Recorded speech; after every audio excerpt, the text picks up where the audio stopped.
safe zone. That was one of the considerations. Yes. Now, you also remember the state of the pitch itself was not the best compared to the Accra Sports Stadium. Yes, that's true. Then there was the issue of the technical area, where seats had to be moved to Accra and back, anytime we have international games. And then other technical issues that needed to be solved. The water system, the water pumping or the water flow system. So the sprinklers that give the pitch water, there was a challenge with it. So based on my findings, with regard to the pitch itself and that sprinkler, there's a plan to actually upgrade what is there to the level of what is at the Accra Sports Stadium. Okay. So that has been the Accra Sports Stadium has sprinklers. Yeah, it has sprinklers. Okay, so you remember when we were playing the game, the sprinklers came out. Yes. You remember? Yes, and true, everybody was talking. So that is the plan that they have on paper.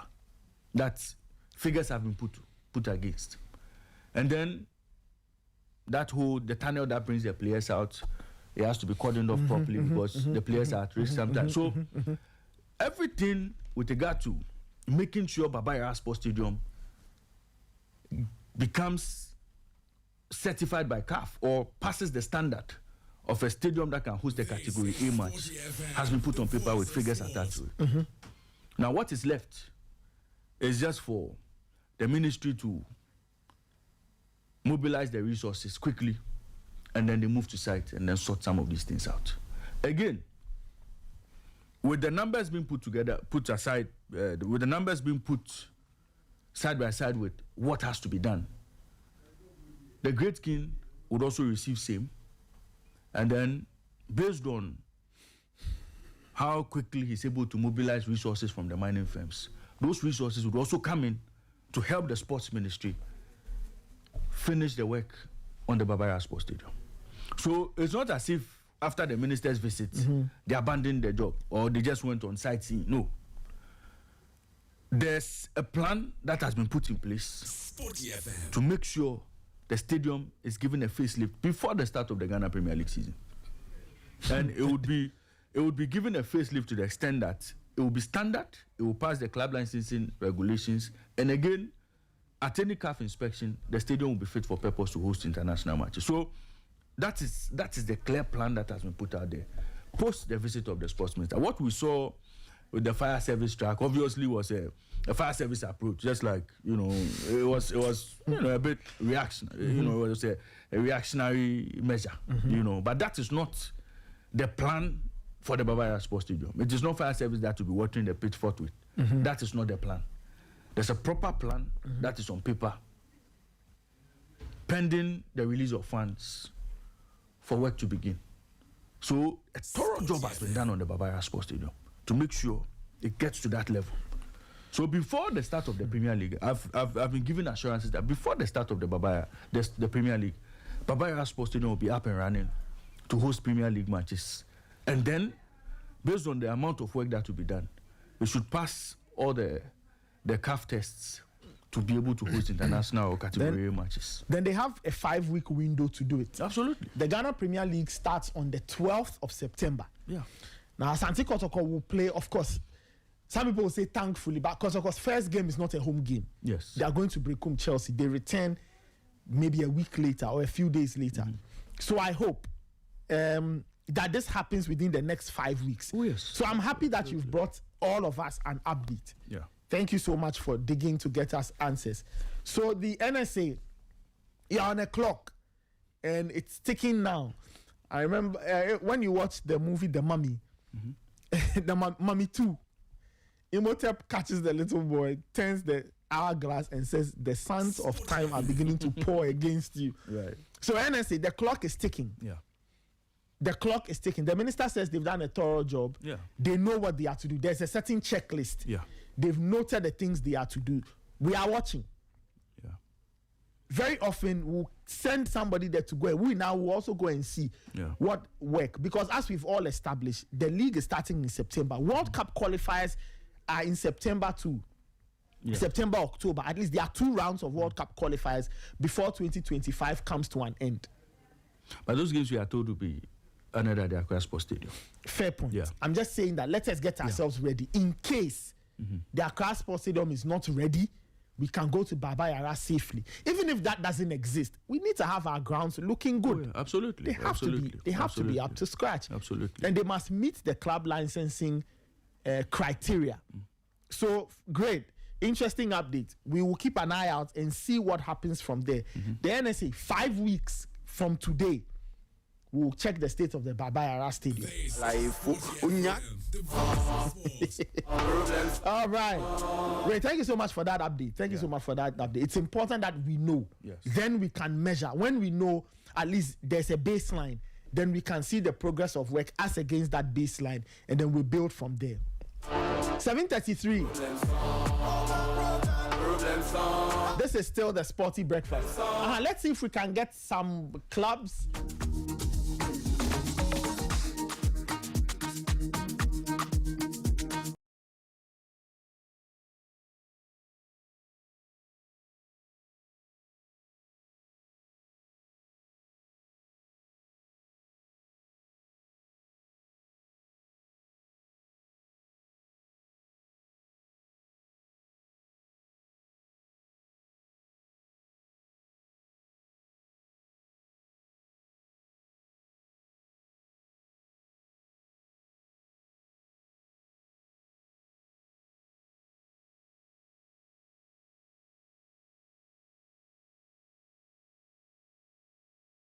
Other member bodies, not the association itself.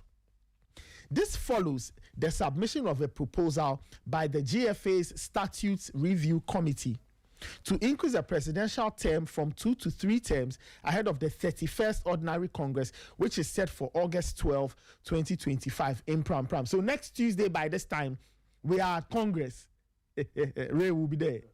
We'll be there to keep an eye. So that we won't say, oh, we heard. No. we'll be there. No, my producers are saying something.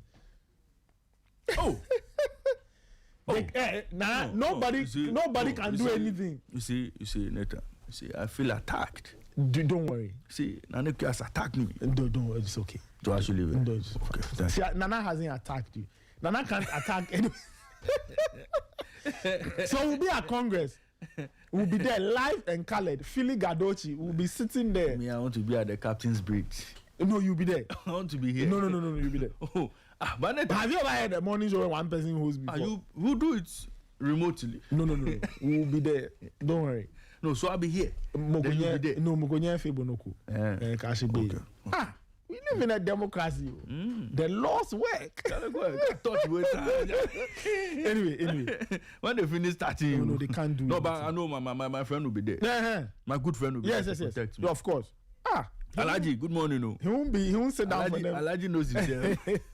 Anyway, so addressing speculation that the proposal was designed to favor the current GFA president Keto Kweku's bid for a third term, Professor Harrison had clarified on Asempa FM that the initiative originated from clubs, the regional associations groups, the RAG leadership, and other Congress members. Let me give you the quote. Quote, the decision to extend the GFA presidential term in office was proposed by clubs, RAG leadership, and other bodies that are all members of Congress.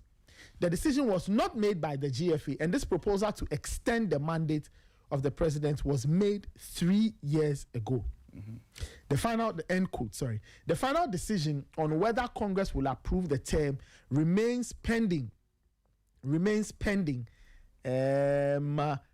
the August meeting approaches. So that's context for our listeners. But let me get to the line, Ray. Let me get to the line. We have been joined by Mr. Techi Ahin. He's the general manager of Aduana Stars Football Club. Popularly, Mr. Techi, popularly called Thunder in the Football Republic. Let's get his thoughts on all of this, what he makes of this, and whether or not he can speak for Aduana, but I don't know what his own opinions are of this. Mr. Techi, good morning. Thank you so much for joining us. Welcome to the Sporty Breakfast on Sporty FM. Yeah, good morning, my brother. How are you doing, sir? Oh, by the grace, I'm doing well. All right. Thank you so much Yes, we are also fine. Thank you so much for speaking with us. What are your own thoughts on this proposal that the GFA Statutes Review Committee will be bringing to Congress? They want to extend the president's term or the GFA president's term from 2 to 3. Some people say yes, some people say no. But you, Mr. Techiahin, what do you make of this proposal? Yeah, thank you, my brother, and good morning to your cherished listeners. I'm for it. Sporty This conversation started in 2019, during the days of Kofi Amwa and Na Odofole. It's been a long kind of discussions. The GFA wrote to FIFA, and they have been given the permission to do it. And one thing I must let people know is that it's not about cake. It's about the future of Ghana football. Okay. You want to synchronize our term with that of FIFA. And I don't think there's any kind of big deal about this. So when it's time for election, whoever wants to contest gets should avail himself. And if you are able to win, and then you do your work well, the third term is there for you to grab. So I don't think you should zero in to players wanting to get a third term. No, that's not the case. But Mr. Teshain, so let's go back to 2019. What was the context of those conversations? How did it come up, and what led to this idea? What was the end goal that we would want to give the GFA president an extended term of 3? What was the context at the time? It was having some kind of project that can be done. Yeah, because the more the president remains at the helm of affairs, he'll be able to continue the kind of project that he started. And then, so that was how the whole conversation started. Okay. But what will you say to those who say that the longer people stay in office, they might start to get unpopular and they might want to stay on, and then we start to get into dictatorships and other things? What will you say to those counter arguments? It depends on Congress. Every decision that should be taken will have to be approved at Congress. So if the president is not doing well and you're against that kind of a policy, it's up to Congress to decide. So I don't think there's always gun pointing at us when you get to Congress grounds. But people, instead of staying in the Congress grounds, they prefer going outside and do interviews with the media. But before they come into the room, decisions have been taken. And these same people will go around saying, oh, if I were there, I would have. No. Stay at Congress grounds, because it's about debating what? Ideas.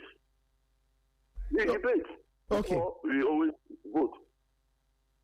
I see. So there's no hard and fast rule that somebody can perpetuate himself on the GFA presidency where Congress do not approve. Okay, so when we stay with the again, and I'm happy you've highlighted the context that this conversation started way back in 2019. What were so why is it that at the time or before that conversation the agreement was 2 terms? What was the reason for the 2, and how come over time we've decided that 2 may not be enough for us and that we want to give it a potential 3rd term? Yeah, my brother, do you know something? Football is stated, we are always enemies to ourselves. Now, Odofole and Kofi Amwa wanted to do it. Oh, let them hurry up and let them kick them out, and then when we get a chance, we are going to do it ourselves. There were a whole lot of amendments that we needed to change. The people said, no, let them go, let them go. When we get the opportunity, you do it ourselves. Okay. And we've gotten the opportunity, and we are doing it, and people are still crying wolf. I don't know the kind of mentality because of political expediency. There's a saying in account that then the sense of judgment becomes zero. It's because of where some people are coming from.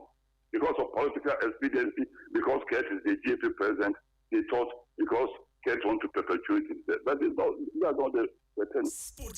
We are thinking about the future and we want to synchronize ourselves with that of FIFA, as simple as that. Okay. Just finally on this before we touch on other matters. So in the event that this gets approved, so let's say we go to Congress and all of this gets approved, what I mean, and Mr. Okreku says, okay, he wants to contest a 3rd term. What do you think the reaction will be? don't you think there will be those people there are some people who say, no, we don't want Kurt to attempt going for a third time? What do you think the reaction will look like? Majority will carry the day. Congress is about voting. Where there are two motions at stake, we always vote. So the majority will decide. And if Kurt decides to contest, whoever wants to contest him, can also come on board. Okay. Because he's not opposed. Yeah. Okay. So anybody who wants to contest him should come. As simple as that. Okay. I mean, moving on. The GFA announced a new broadcast deal with Adisa Productions. Clubs are getting 1 million CDs. Your thoughts? I mean, as the GM of Aduana Stars, what do you make of this move? And two, were the clubs involved in this conversation? Were the clubs aware that such an amount of money would be coming to them based on this new agreement? Yeah, they become of the stakeholders kind of meeting. These days, the GFA cannot do anything without recourse to the clubs. Okay. So normally they will call the CEOs and then have kind of that kind of discussion with them. This thing started with the inception of John Mama Tikante. So it's something not new. Okay. And the whole thing originated by the whole majority leader, Mama Yarga, and then the Kurt Senior. So we were aware of what was coming. And every detail of it will be spelled out when we get to Congress on the 12th of August. All right. Finally, the fixtures for the new season were announced yesterday. How are Aduana Stars prepping for the new season? You are one of Ghana's biggest clubs. A lot of people expect that you'll be challenging. Your reaction to the new fixtures? We are going to meet every club, so the fixtures, we are very good to go with it. And I just want to sound a kind of caution to the other clubs. Aduana, we are going back to our days, 2010, when we won our maiden premiership. Any player the world playing for Aduana, if the coach wants that kind of player, that player will be for Aduana. Okay. Because God being so good, after getting the 1 million Ghana coming from the GFA, we have gotten another partner as a minor. Okay. Partner with Aduana. So in terms of monetary aspect, the Aduana, I just want to say we need that too. I see. So teams should beware of Aduana Stars in the coming season. One of Aduana this coming season because we are going for the ultimate. All right. There's no ambiguity about that. All right. We wish you the very best ahead of the new season. Thank you so much for speaking with us, Mr. Tichiahin. I'm sure we'll speak again soon. Yeah, thank you. All right. So that was Mr. Tichiahin, popularly known as Tanda. He says that he's in full agreement. He says he supports this. He provides a context. He says back in 2019, these were things that were mentioned during normalization. And how many years? 6 years on, these things, the recommendation have come to this stage. Okay? You see, Nathan. You finish and then I speak to Kwesi Edu of the Gold Stars. There's one thing he said that shocked me. What was it? He said football people, they are their own enemies. Yes. And that they gave them 8 so that they'll come and push them out after 8 years and take over. Did you hear that? Yeah, I got that. Kofi Amor and his people, that was their plan. That was the intent. That was what he was alleging. Let them go and come. Okay. Let me go back to the line. I just wanted to highlight that one for you. No problem. Let me go to the line. Okay, we'll work the line and get Mr. Kwesi Edu, CEO of the BNE Gold Stars. But you see, Nathan, if that were the case, Kofi Amor and his normalization committee wouldn't have handed over power that early. Oh. Okay? Because they were given all the time in this world to make sure they normalize Ghana football. Yes. Sporty FM. And then at a point where they realize that, look, they've put in place all the foundations. They've done all the necessary things. They can give the football back to football people. Yeah. So if indeed now Dufole and Kofi Amor and then the members of the NC were interested in holding on to power, they could have, because they had all the powers in this world too. That's true. So for somebody from within to come and tell us that they made it 8 because they had intentions of coming back to take the power. I mean, it's shocking. Look, prior to arriving at 8, somebody had stayed in power with an unlimited tenure, with an unlimited term. So there had to be a cap. There had to be a break. Yeah. So what was going to be best under the circumstances? Let's give a term limit, 2 or 4. So you do your first 4. If football people believe that you've done well, then they'll give you another 4. Yes. After that, you should have achieved everything under this earth you want to do for a football federation.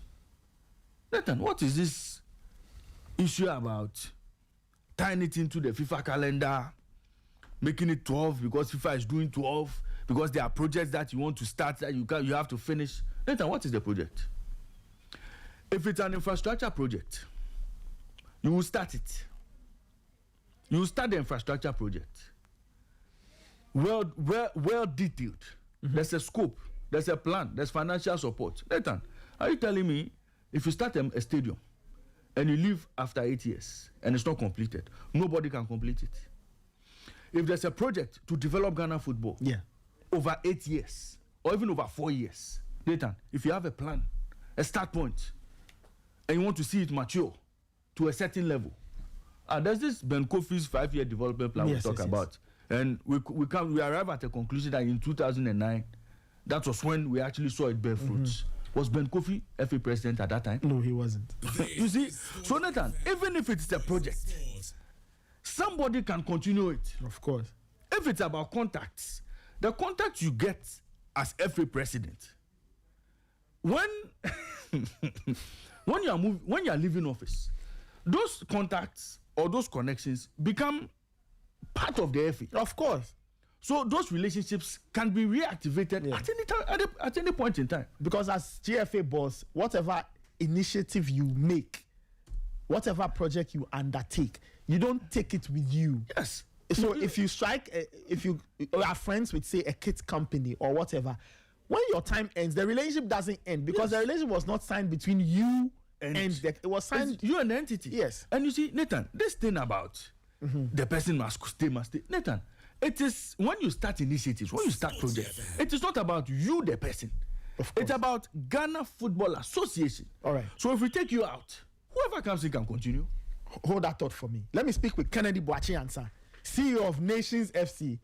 He also has joined us. Kennedy, good morning. Thank you so much for speaking with us. How are you doing? Good morning. I'm very fine. Thanks for having me this morning on your show. Ken, let's discuss the elephant in the room. We'll talk about other matters, but the elephant in the room is the Status Review Committee's proposal of a potential third term for the president of the GFA. It will be big on the agenda of Congress next Tuesday. Where do you stand on this? Are you for or against a third term for the GFA president, whoever that person is? On this matter, I would want to sound personal. I wouldn't want to speak on this matter as the CEO of Nations FC, but on a personal level, I think that it shouldn't be a bad idea for Ket to have a third term because of the foundation that he's laid for Ghana football post the Anas expose. I personally was a member of the NC Special Committee that organized the NC Cup in 2019, and I saw at first hand the effects of the negative effects of the Anas expose. And so once the NC, the managing committee hesitated and Ket came in, it was always going to be difficult for whoever was going to succeed or was going to continue from the NC committee. But I think that with the foundations that he's laid, it will just be proper that he will start building the footprints of Ghana football, and then probably after a third term, someone else can continue from there. So on the personal level, I think that is not a bad idea. Great. I respect that stance, but I'm just curious. In the last, let's say, 8 years, of course, we are in Ket's second term, so which is 6 years. There are 2 more to go, and then there's this potential third. what will you say to those who say that in the span of, say, 2 terms or 8 years, a lot can be done? So what would an extra 4 really add to the equation? I mean, like I said earlier, the analysis supposedly actually destroyed Ghana football. And whoever came in afterwards needed to build or to start everything football from the scratch. And football is about time. In fact, it is played over 90 minutes. But sometimes it also goes beyond the 90 minutes, whereby games are also decided in extra time. There are times that even after extra time, games also have to be decided on penalties. And so it's about time. I feel he's done a great job.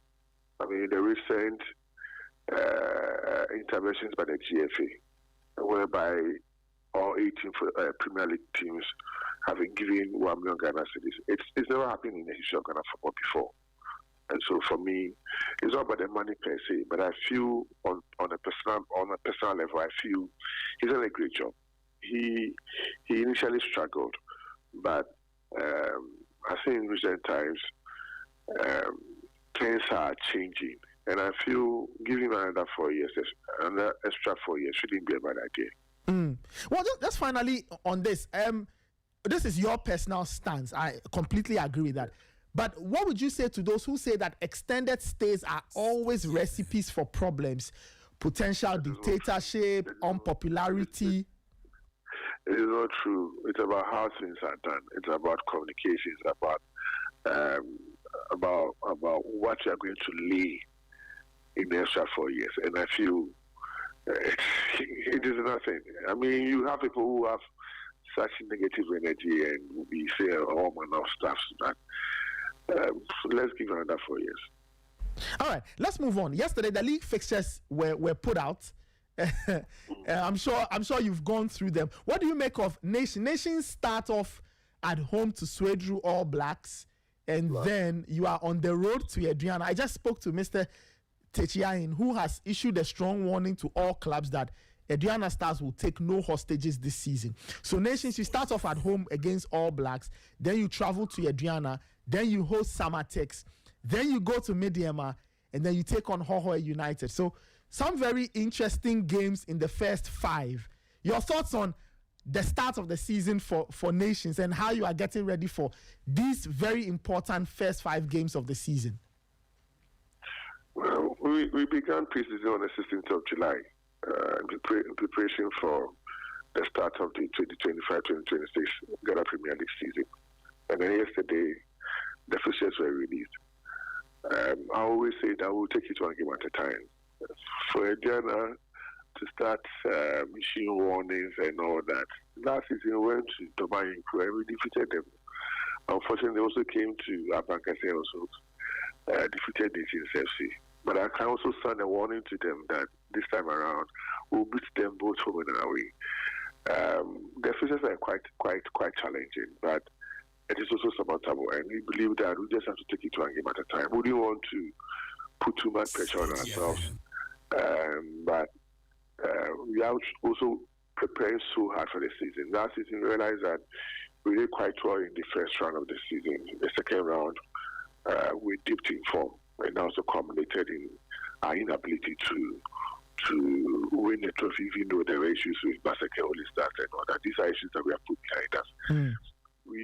We have reviewed our performance, and we have actually identified where we fell short and where we need to improve and all that. So we'll just take it 1 game at a time. We don't want to put too much pressure on ourselves, but the things are still coming good. I was at the training grounds yesterday morning, and I saw the work that is being done by Coach Kasim Meko and Coach Johnson Smith and the rest of the technical team. And trust me, the things are still coming good. All right, Kennedy, we wish you the very best. Thank you so much for speaking with us. Thank you so much for having me this morning, bro. All right. That was Kennedy Boachiansa, CEO, Nations FC. So he and Mr. Techiahin support the idea of an extended term for the GFA boss. Now, Kennedy Boachiansa's point is that Mr. Ketokweku has laid a good foundation. He needs an extended period to cement those foundations, right, and grow a lot of the things he has put into the soil, if you like, to borrow the agricultural term. He has sown some seeds, and so he needs time to watch those seeds germinate and grow. Mr. Techiahin believes that virtually the same line of argument, that Mr. Ketokreku has done well, and that it's good for Ghana football when you have people in the extended stay. It gives them time. If people want to contest, they are eligible and they are free to contest. If they've got great ideas, let them contest. If the ideas are superior, the football people or the football republic will choose them as their head. Let's not forget, all of these things we are saying will be settled by 120 people at Congress. So I remember many years ago, and I'm happy that a lot of Ghanaians are beginning to get this understanding. I remember many years ago, there'll be a lot of public outcry and and we don't like this, and the GFA president must go. And I told them that it is true. We all love that, but 120 people will have to decide, right? Let me get another club person. Mr. Kwesi Edu has joined us on the line. Mr. Kwesi Edu is CEO of defending Ghana Premier League winners from last season, BBN Gold Stars. Mr. Edu, thank you so much for joining us. Good morning. How are you doing? Good morning. I'm doing well, my brother. And how are you as well? I'm fine. Thank you so much for speaking with us. I would have started with the league fixtures, but I guess I need to start with the obvious thing on the table. Are you in agreement, third term or no third term, as based on the proposal from the GFA Statutes Review Committee? And I know it will be big on the agenda of Congress next week. So where do you stand on this point? Listen, whether it's even a fourth term or fifth term, it's all based on popular majority. Okay. People must vote and say yes or no. So, in my opinion, the third term is in the right direction, because look, you say it and people will just argue, but it's a fact. The post-announced expose, the soul of Ghana football was dead. Mm-hmm. And was dead because even you, as a football person, you even enter a corporate body, and the kind of tax and the kind of assessment people have give you even a bad omen to start to deal with. So 8 years to this feat, though Kurt, I can't say I can't score him like 100, but looking at the way administratively things are changing for the local league, the national team is an era that I think that he must up his game in respect to the Black Stars. That happens to the big heart of Ghanaians. But notwithstanding, in the general league organization in perspective, the man has scored A. And the third term is not an imposition. I don't think that it is coming that Kianike Kate must be the next GFA president. All of us are all eligible to find nomination. So I agree. If whoever thinks that the team is coming for third term and have an interest, you must come up. We will assess and do the voting. That's the right thing that will speak at the democratic level of our game. Interesting. So I've asked two of your colleague CEOs or managers the same question. I'll ask you this. People say that when you have leaders who stay on extended, they will get unpopular. We can get into a potential dictatorship. Do you share those concerns? You seem to think that a third term is good. What will you say to those concerns that some people have, especially those who do not agree to the extension of the GFA president's term limit? You see, yes, I'll come to your answer, but let me start with this. If you look at the current status, there is some kind of ambiguity that we need to waive it off. If you say that all ESCO members are eligible for 3 terms, then you come back to say that the president can only go for 2 terms. So, in the big space, is the president an ex-member or not? He is. Yes. So, at any point in time, it's part of the exclusive or the key that somebody can challenge this and win the case. So this is a time that we need to bring sanity to our status so that things are clear stated with no ambiguous or maybe let me say a dangling issue. Sporty FM. And look, in football, Nathan, I'm telling you this. Despite people thinking that when the dictatorship or whatever, no, football is a process. It's a process. You look, go back in history of clubs, see who have done well, and who have made names in the football arena. They have been in the system for long. You are taking a point. So, from the point of our current football system, you give someone 8 years, the person will come, they will leave.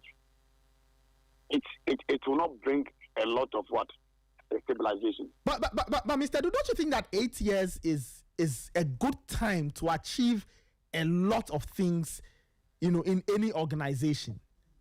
So, look at our normal, even for political words. Let's say the normal presidential for politics. What's happening? Yeah, I mean, you get 2 terms and that's it. 2 terms of 4 years each. But in reality, what do the nations try to achieve? Somebody will come and a system that has been put in place and it's working. Because of different ideologies, you come in and wipe it off. And someone will start another one, and we are still always in between. Let's go back to even the political world. Someone will start a road and won't finish it. Another party will come and won't even touch it. I think that the GFA must align to the SCAF and FIFA so that we can get a long-term project. The person has come 4 years, you must speak to it that it's an adaptation period. You must start a system, you must put in policies and processes. The 4th year, yes, you can do a bit.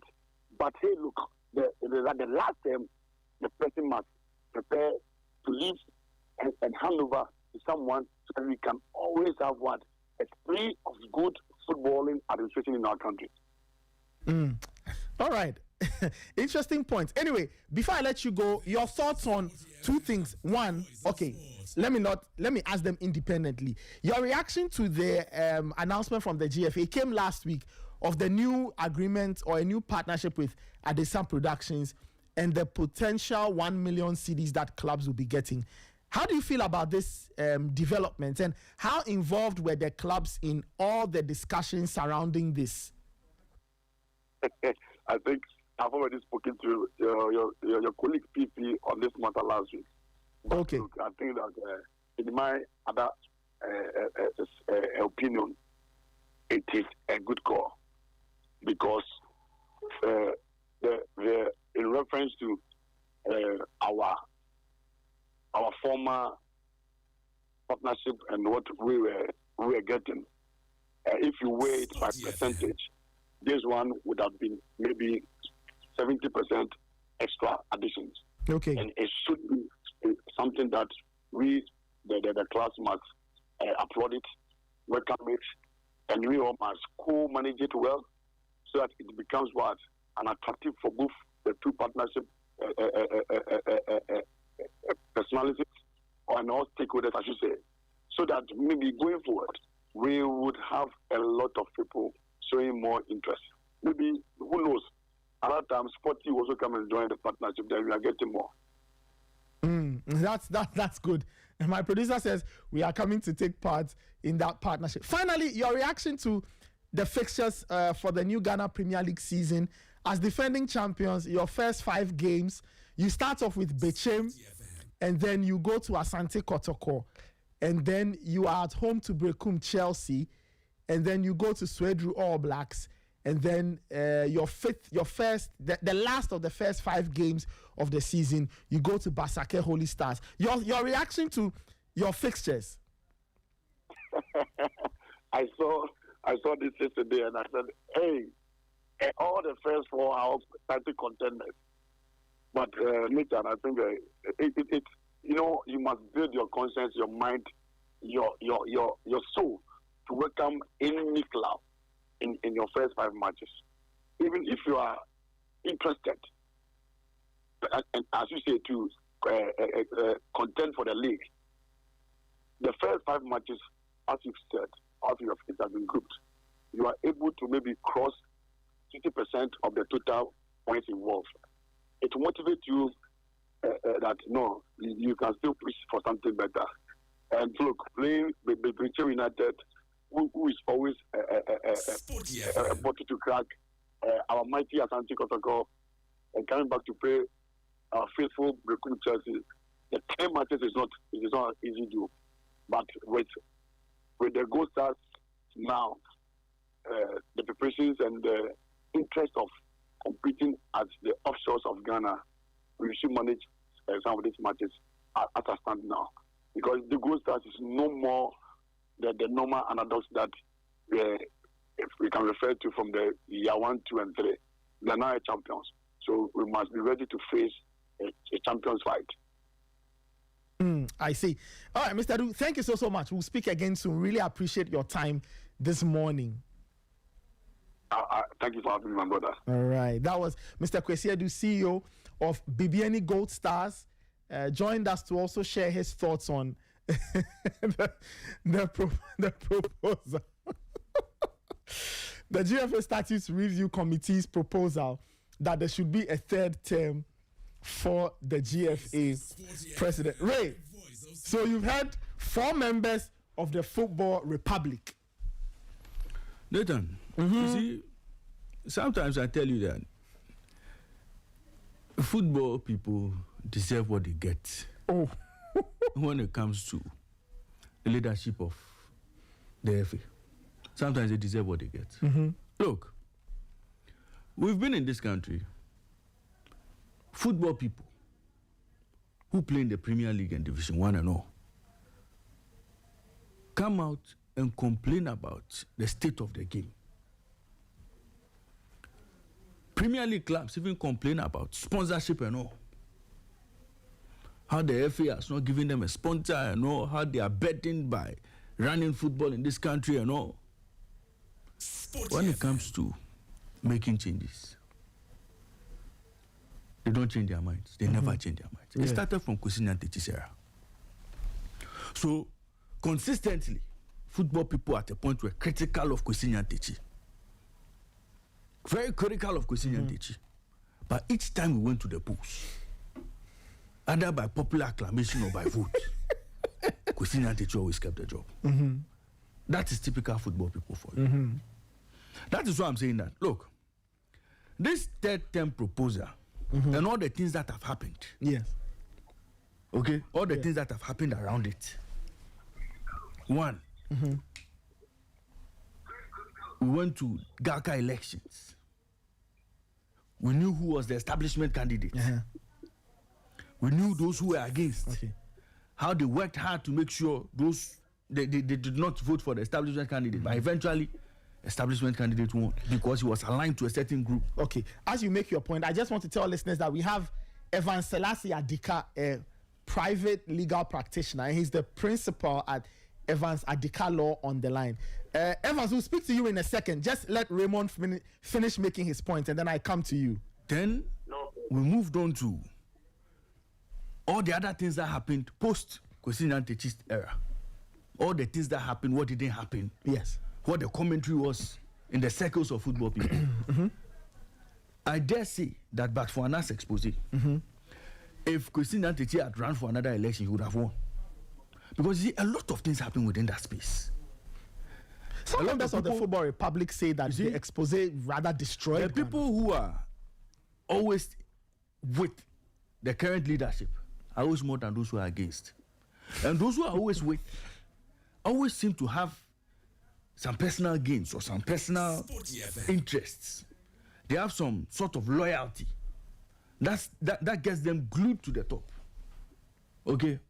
So I'm not surprised, and I won't be surprised if football people go to Congress on Tuesday and then agree to this 3-term limit. Okay? What I would be shocked, what would shock me with this endorsement is if they agree that this current group of FA, this current FA president benefits from this extension. I'll be surprised if they do not put any caveat in there and allow the current setup to benefit from this proposed amendment. That is what will surprise me. Okay. But in terms of the outcome of what will happen on Tuesday, Nathan, now and there, they have been whipped. All right, let me get to the line. Evans Selasi Adika is joining us. Mr. Adika, thank you so much for joining us. Good morning. How are you doing? Good morning. I'm doing very well, and thank you for the opportunity to speak to your listeners. All right, great. The elephant in the room really is the proposal from the GFA Statutes Review Committee, and it will be big on Congress, or at Congress, God willing, next Tuesday, that there's a proposal to extend the term limit of the GFA president from 2 to 3. I've spoken to 4 different people of the constituency I call the Football Republic. 1 general manager, 3 CEOs. All of them are on one side. They absolutely love the idea of a 3rd term for the GFA president. What do you make of all of this? Is this something you agree with? Is this something you disagree with? And what are your arguments to support your stance? Well, first of all, I look at it, number one, dispassionately. I'm actually a very big fan of the current administration. I think Keto Kweku has done a great job under the circumstances. And as I always say, we're a growing country and our football is also growing. So it's not going to be perfect. But having said that, I've been listening to the discourse. I've had certain statements since yesterday. And even this morning, I had Mr. Boachiansa. I'm going to come back to something he said. But when I hear talk of this extension of the president's term, 2 things come to mind. The first one is the process, and the second thing is the procedure and other issues that may arise in the procedure. Okay. Because at the end of the day, we are dealing with a company. Let's not forget that. Okay. And all these people are fiduciaries of the company. In addition to that, they have ethical obligations under the GFA Ethics Code and the FIFA Ethics Code, because they are officials of the association, and they double as also, like I said, fiduciaries of the company. So when I hear talk of, so let's talk about the process. I'm not going to wade too much into what's going to happen and whether it's right or not. I think that is the sole province of football people. Whoever is pro or against it needs to canvass their arguments and convince the voters, right, the shareholders, fairly. I emphasize on fairly because I'm going to come back to that point in relation to something that Mr. Boachiansa said. So I'm not going to wade into, I have my personal opinion, but like I said, I may be a little biased because I say we're a growing country, so we should be flexible, okay? Should be flexible in terms of the term limits. I quite frankly even think in our regular party politics, I think that we copied from other jurisdictions and did not tweak it to our unique circumstances, being that we are a developing country. So I've had a lot of those arguments about, we need time to do this, we need time to do that. So having said that, I'm going to leave it up to the football people. But it must be done fairly, because, like I said, under the ethics code, they are officials and they have ethical obligations. And as administrators of the legal entity, the company limited by guarantee, they have fiduciary obligations towards the company. So why do I say that? I say that because when you look at let's go back now. Let's go to the process. Okay. We have an incumbent who is nearing the end of his term, who is superintending a process that would ultimately, I haven't said, Raymond said something right before I came online, which I think is worthy to note, is that we have a candidate who is incumbent, who is going to superintend this process. And he is still performing his functions as a fiduciary of the company. That cannot happen without issues of giving rise to issues of conflict of interest. Because if he intends to benefit from the extension of the term, then it raises the issue of conflict of interest, because he cannot deny he derives the pay. And I've known him as a young boy. You know, he's been around football since I was a little boy in Apenkwa, running around Fadama. So he's a football person through and through. And he cannot argue that he does not enjoy the position that he has. And let's be honest, we're human beings. He's also risen to cause and possibly harbors an intent to get all the way up to FIFA, right? So he has a personal interest in the extension of the term, because I believe some of the conditions precedent to his personal ambitions, which he has not stated. I'm just speaking hypothetically. So we can't deny the fact that he will gain from it. And then, so that raises the question as to whether or not under Act 992, which is the company's code that governs the company, he is at liberty to do so without infringing on the law. As a parallel, he's also bound by the FIFA Ethics Code, which prohibits conflicts of interest. So those are the issues that come to my mind when I hear talk of this. Now, I say this because a lot of people have spoken on this, and they have spoken, they don't quite articulate it, but they just seem to say there's something wrong with this, and they make references.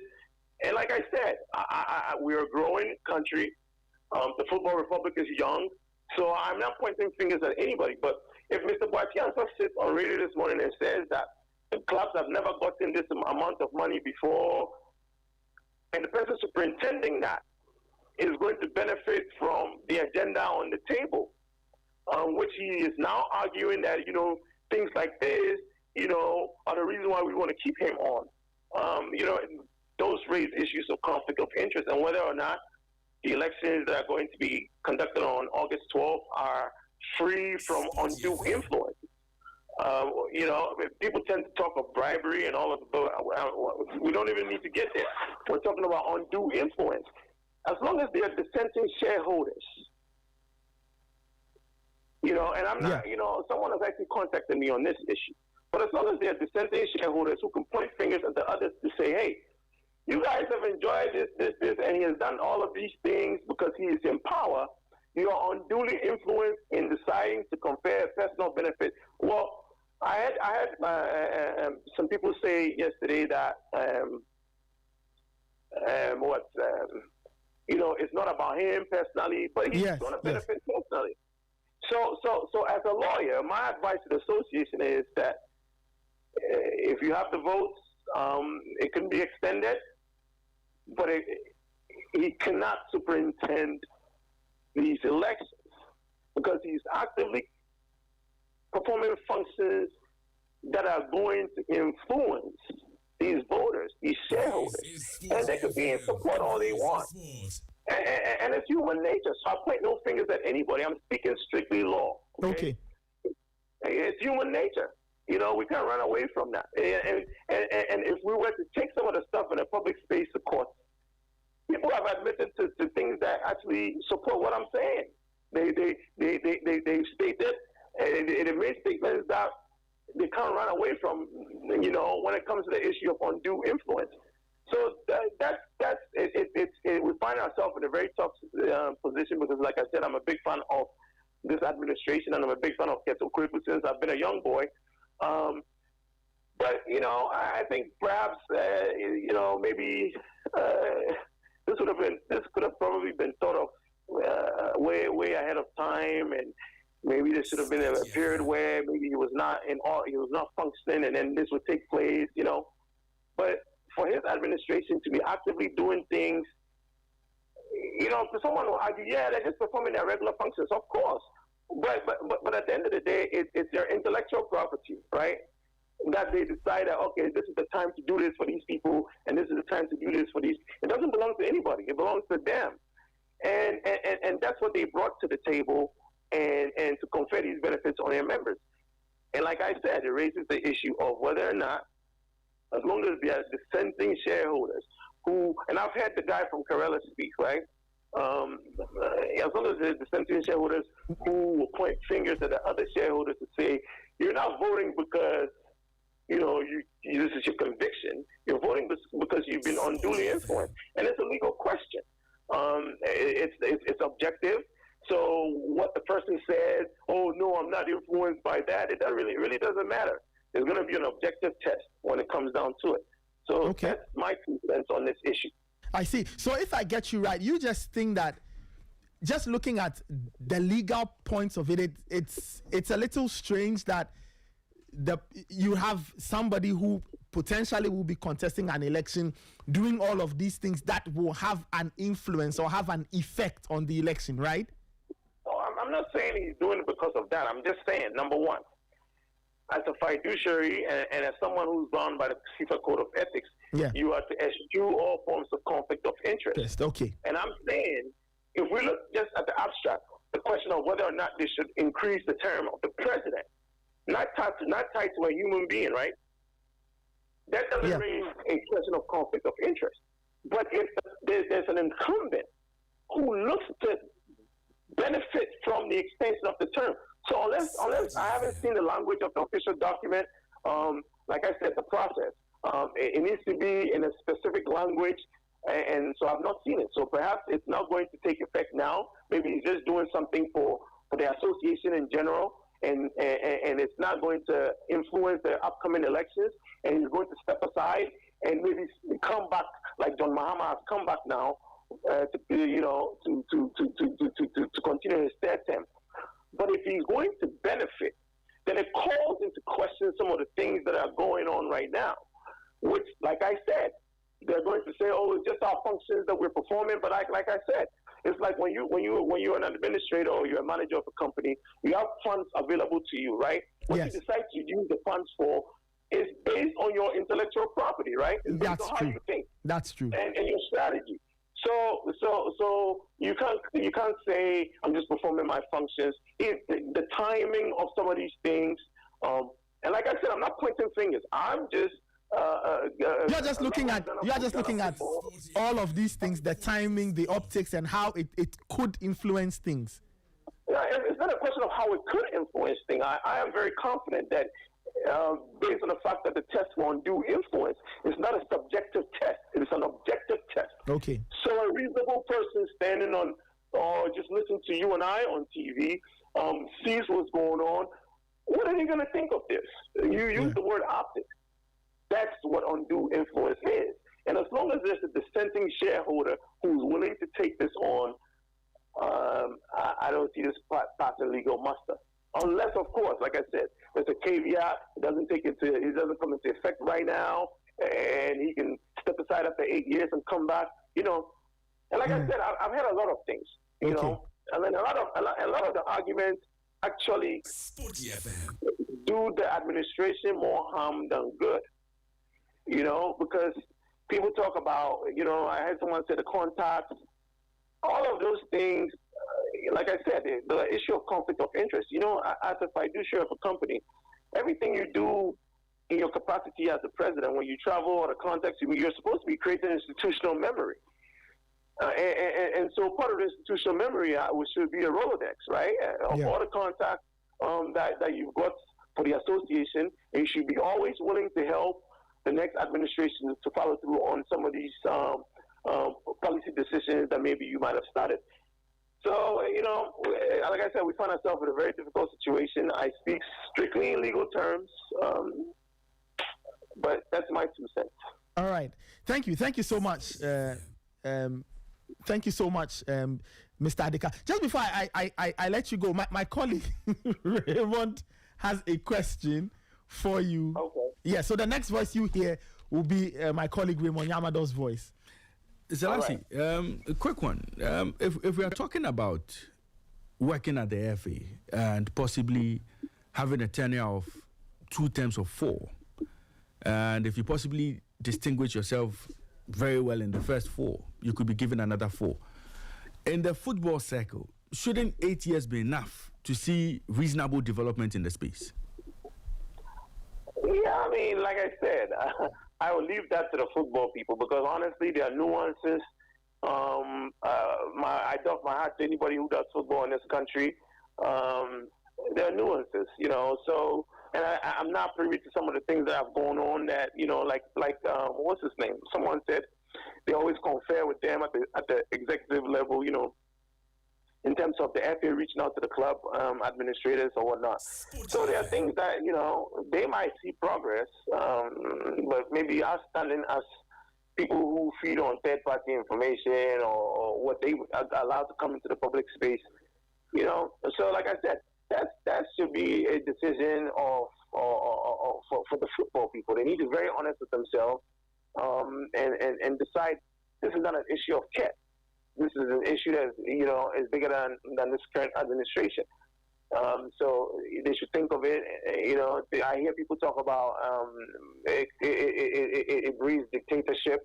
There might be a point in time where maybe we are far along on our development process, where we don't need, you know, someone to hang on. There's enough institutional memory. There are systems that you just come in and continue. The one thing I keep on talking about institutional memory is that we should not build our football like we have built our country, where we have a national development plan, but no one follows it, right? So one thing I give Ken credit for is that when one of his campaign promises was that he was going to build a fully functional secretariat. That is the start of developing institutional memory that I'm talking about. So, you know, I'll leave that question to the football people to decide. Taking into account, you know, the possibility of a dictator emerging. Someone else might come and say, hey, for the extra 3 and the third term is not enough. I want 2 more. Let's make it 5. You know, so they need to keep all that in mind. And then the reality is on the ground. If they feel like, hey, maybe this is what they need 3 years, one thing they need to be aware of is that, like I said, there's that issue of whether or not their vote is going to be claimed. And it's not going to turn on whether what they say is going to be an objective test. If it's put to the legal test, that is what's going to determine whether or not this is legally kosher or not. Yeah. So those are the things that I think they should keep in mind as they move forward. When they go to Congress, like I said, I've not seen an official notification document that spells out verbatim what the amendment is. Well, I'm sure people are going to have opportunities to discuss these things, and if they need to go back to the drawing board to re-outline or work this particular issue out, then so be it. But they should tread cautiously. That's all I would say. But Selasi, there's also the talk about making sure the term limit of the president of the Ghana Football Association is in line with the tenure of office of the FIFA president. In fact, what FIFA does, we also want to do. That's one of the main reasons why we want to have this 3 terms or 4. That's fine. But I mean, are we bound by what FIFA does? We must also do. Should that be the case, or is that the case? No, we're not bound by any of that. But I'm sure they made their points to FIFA. I don't know if this issue didn't come up about the conflict of interest, because it definitely is germane to the way the transaction is currently structured.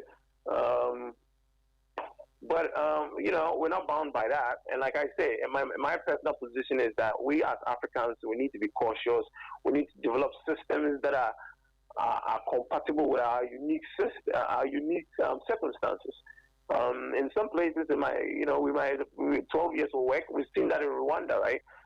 In some places, 8 years is enough because the systems are in place and are solid enough to be built upon. So I always leave it out to the democratic process to decide, whether. But we are not bound by anything. All right. I haven't seen a FIFA circular. FIFA does send circulars when it requires certain things to be done to come into compliance with what they do.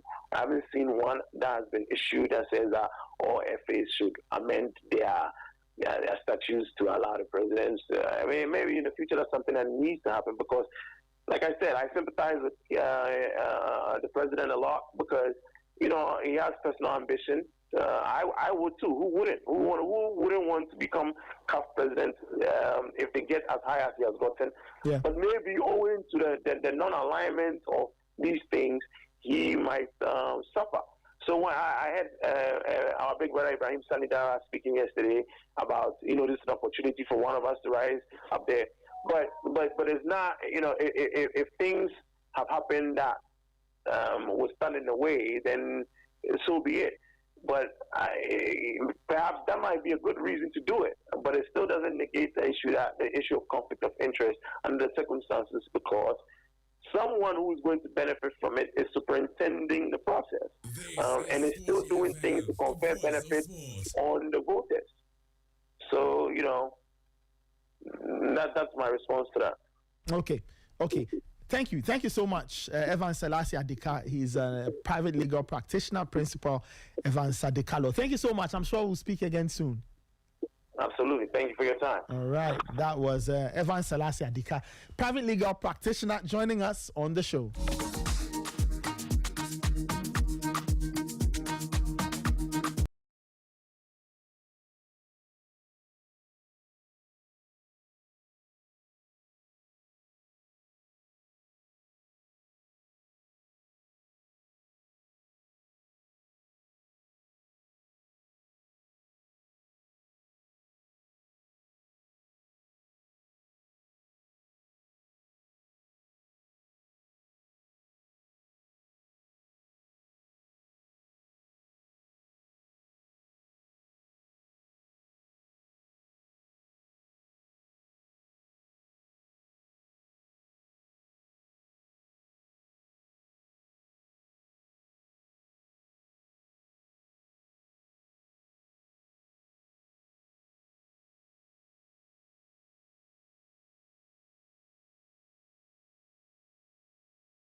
Conversations.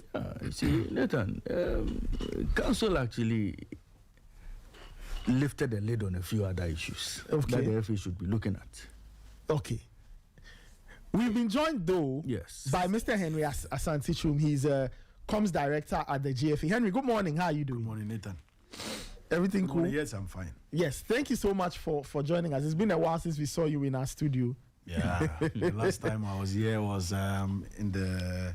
Was not before the Black Stars? No, build up to the African Championship. Yeah, the African Schools Championship. Yes, build up to the African Schools Championship. I remember you came with Sarah, the officials from CAF. Yeah. Henry, I guess we'll start with the elephant in the room.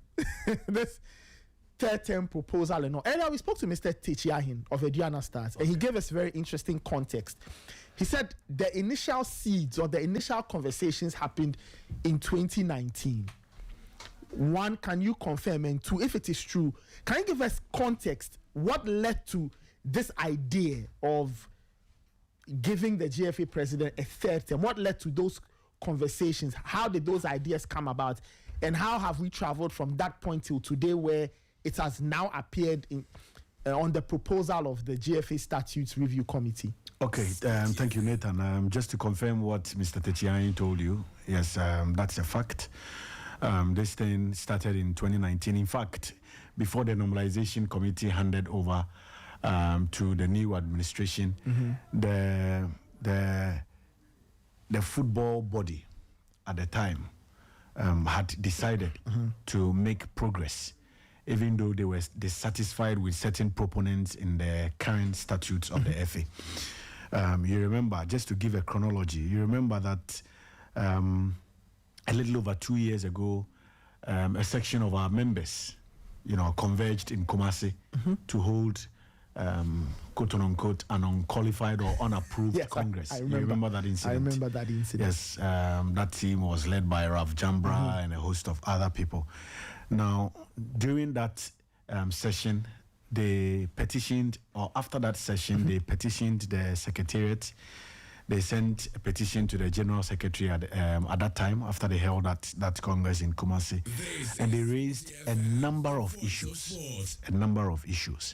Aside that, clubs, members, constituent bodies had also petitioned the FA on different grounds regarding the current statute that is being used to run, the Football Association. Okay, so before I proceed, I just want to get it clear. So this gathering in Kumasi, the result was a petition. Yes. Okay, so there was that petition, yes, and then you said there were other secretary. petitions. We acknowledged receipt, and there were other petitions from other constituent bodies, clubs. Now, how can an unholy quote unquote meeting generate? They are members of the FA. I see. So even if they meet unsanctioned, yes, they can still present a petition. They are members of the FA, and if they have issues or grievances, you must give them a hearing. Okay. So when they sent the petition to the FA or the General Secretary, it came up in an ESCO meeting. All other petitions were put together and it was discussed thoroughly at the ESCO level. Yeah. Now, in that ESCO meeting, they came up with a decision to set up a committee to review all the petitions that they have received. So the committee was made up of Dr. Abe, Freda Champon, and other people. Now, they reviewed all the petitions, proposals, suggestions, recommendations that the FA had received between the period. Now, if I can highlight some of them, yes, one included the expansion of the current, electoral college. Okay. As we speak, we have 126. 126. Yeah, part of the petition was that we should expand it beyond 126.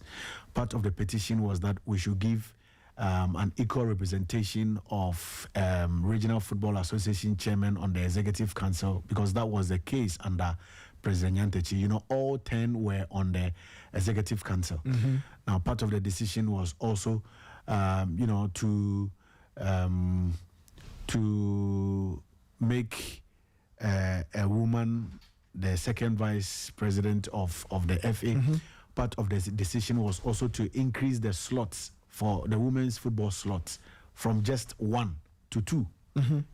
Because from the previous regime and the current regime, we have only 1 slot. Women representation on the Executive Council. There were also some petitions that sought to, push the FA to increase the number of Premier League slots. Per the current statutes, we have Premier League slots at I think 6, and then we have Division 1 league slots at 4. Okay. So a number of petitions, recommendations, issues came up. Now, when the matter was referred to the review committee chaired by Dr. Abe, they also thoroughly looked into it, and then they came back to the Executive Council. Now, they came back to the Executive Council. Now, as we speak, yes, I was listening to my very good friend, Lawyer Adika, on my way here, and then I got the final bit of his contribution when I entered the studio. I wish we can move the argument from a Ketokreku thing to a GFA thing, or to a football administration thing. Because what if even after the extension he decides not to run? What if after the extension he is contested and he loses? It is a general GFA thing. Now, the idea or the sense in all of this is that you have an Executive Council that is chaired by the President. The President can only go for 2 terms, but members of the Executive Council are free to go beyond 2 terms. The Vice President is free to go beyond 2 terms. The Executive Council members are free to go beyond 2 terms. But the President can go for only 2 terms. And that is where the issue is. So if you want to situate the argument well in our context, not bringing in the FIFA or the CAF angle, currently in our statutes, the President can only run for 2 terms. Yes. But the other members of the Executive Council can go beyond 2 terms. So there is a bit of inconsistency in that area. And then when you move it beyond our context, that is when you bring in the FIFA and the CAF angle, where the CAF president can go for 3 terms. FIFA president can go for 3 terms. Even yesterday I hear Seferin, the UEFA president, has even moved for the tenure of the UEFA president to go beyond 3 terms, but he has decided not to contest. That's another argument. You see, and that is how it is done. So no, it is not. It is not. It is not. It is not written. It is not written anywhere, Raymond. You're in conflict. It is not written anywhere, Raymond. That if you say that is how it is done, that is the ideal situation. Yes, but that is an argument from your side.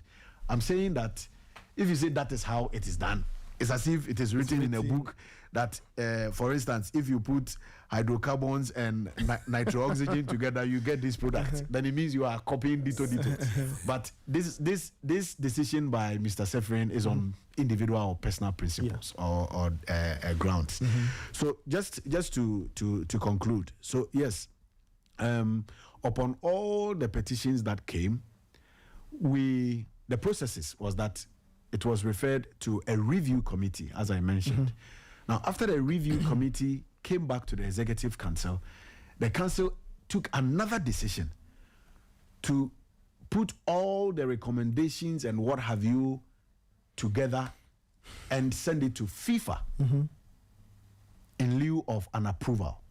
So the Secretariat put all the recommendations together, and then we sent everything to the FIFA Governance Council, and then also copied the CAF Governance Council. Okay.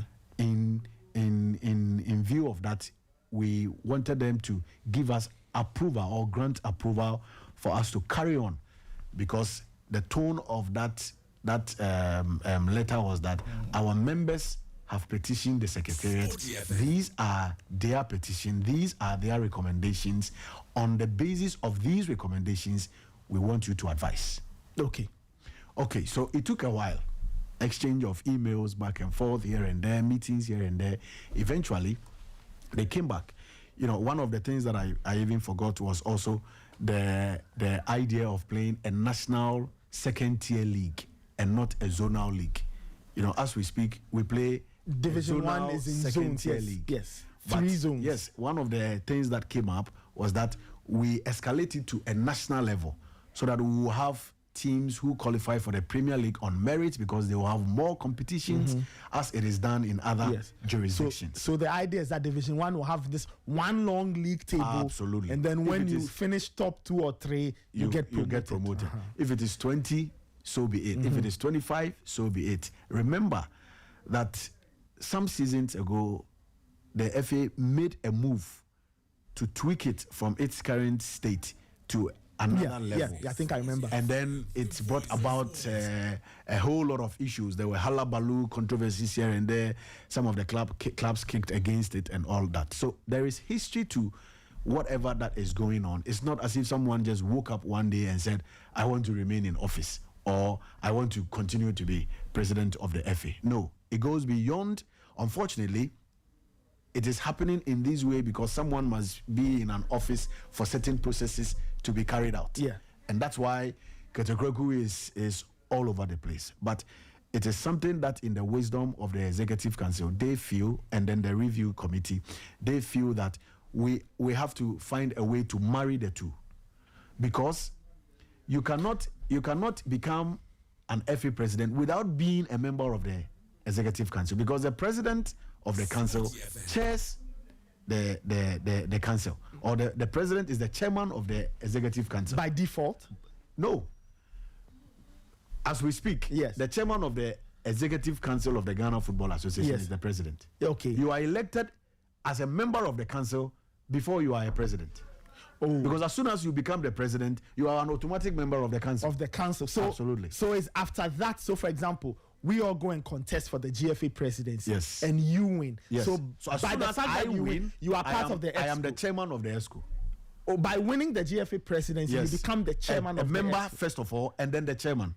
Okay, so is that part automatic? Yes. So the president or being president of the EXCO is automatic. Yes. So once you win the GFA presidency, you become the chairman. You become the chairman. So first you become a member automatically. Yes. And then the second thing the is chairman you become of the of the council. Yes. So that's the how I want to situate it. If you want to make it a Ketekreku thing, yes, as is being made, we might make mistakes. Okay. So if I understand what you're saying, all members of the ESCO they can go for 3 terms. Yes. So that's the cap. Yes. 3 terms, not beyond 3. Now, the president of the GFA is president of the EXCO. And so if you are president of you can't be president of the EXCO without being president of the GFA. Yes. So you are saying that if we go by this current thing, there will be a time where somebody is caught in limbo. You are president of the EXCO and not president of the FA, and that cannot exist. Yes, on the basis of our current status. The statutes as things stand. Yeah, because the president can only run for 2 terms, but EXCO members can then go beyond. So why don't we work the other way and let's say reduce the mandate of the EXCO so we tally that with the president? Well, at the end of the day, if that is the decision of Congress, so be it. That okay. In order to marry the two, let's also reduce the tenure for EXCO members, so that we will get it just as the president tenure is. That is also a theory that can be propounded. But as we speak, the statutes say members of the EXCO can go for more than 2 terms, but the president can only go for 2 terms. Okay. You see, Nathan, quick one. Yeah. You see, this is intellectual dishonesty. How so? The highest order. Look. When you are a member of the EXCO, you do not have the powers the GFA president has. No, you are nowhere close to doing what the GFA president does. So, an EXCO member cannot get up on his own and attend the FIFA Congress on his own. Okay? Mm-hmm. It is the GFA president who will be the first in line to go there. Okay. And when they want to deal with the FA, they will not deal with the EXCO member. They deal with the Ghana Football Association through the president. Yes. So the powers there are 2 distinct powers. Even on the EXCO, it is the FA president who may even delegate certain rules. You, management committee chairman this, management committee chairman that. And that is why EXCO members are given the chance to go in and come in 3 times. Because you, Nathan, who is not an EXCO member, can rise to become the president of the FA. Okay? But that EXCO member may remain there. He may never rise to become president of the FA. That is why it is so. So it's good you used that. Is why there's always that difference. EXCO member who may not have all the powers that the GFA president and then there's the GFA president who has a lot of powers. So when he serves his 4 terms, 2 terms of 4. Yes, when he's done with that, he steps out, having received all the privileges and benefits he'd have received as president of the FA. The EXCO member may not have received same. So he comes back again, and that's his work as an EXCO member until his term is done. The 2 can never be the same for you to say you want to bring them at par. That is the argument that is there. The two in terms of ranking, in terms of position, in terms of power, are never the same. So what about my idea that 2 together? What about my idea that is saying that so then we should level things out? Everybody gets 2 terms. Yes, so that can be an option. But don't tell me you want to bring the president of the FA, you want to give him 3 terms to be equal to the EXCO members 3 terms. I mean, that is Henry. The 2 do not play in the same bracket. Henry, what will you say to that when we weigh the powers? The two do not play in the same bracket. I perfectly agree. But like I mentioned, if there are common practices aside what I explained earlier about our local context, then it means you must strive to operate within that parameters. Now, as we speak, the common practices at FIFA level, the power of the FIFA president is not the same as the executive committee. Same, CAF. The power of Dr. Patrice Motsepe. When he arrives here, all of us will bow down. In fact, when he's chairing the EXCO meeting, and you see the mood or you gauge the atmosphere, you know that everybody wants to.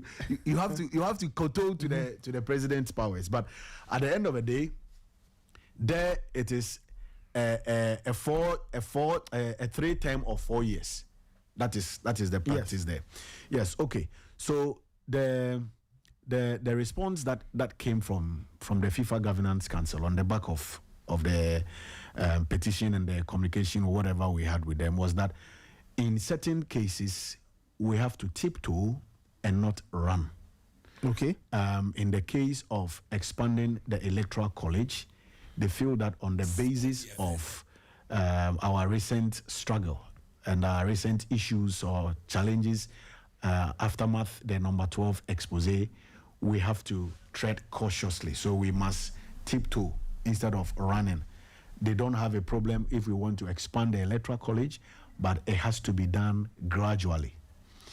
The issue about the representation on the executive council or the composition of the executive council, they also feel that then again we must maintain the current status and then also work towards expanding it in future.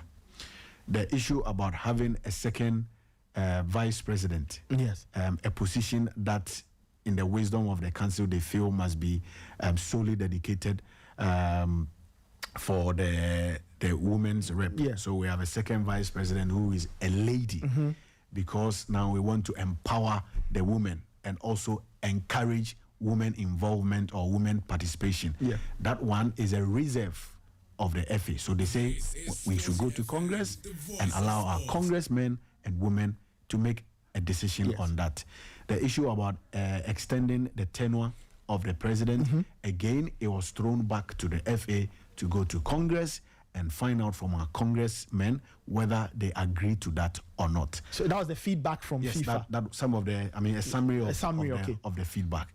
The issue about expanding or lifting or uplifting the second tier competition, yes, it is a good idea. They even made comparisons to England, Scotland, and other places and said, yes, it gives us that opportunity to test our second tier competition at the national level and not at the zonal level, where they play maybe less games, where the competition is not as stern as compared to a national. Because you have certain zones being stronger than the others. These things happen. So for zone 1, for instance, because of the challenges in the zone, we decided to also split it into 2.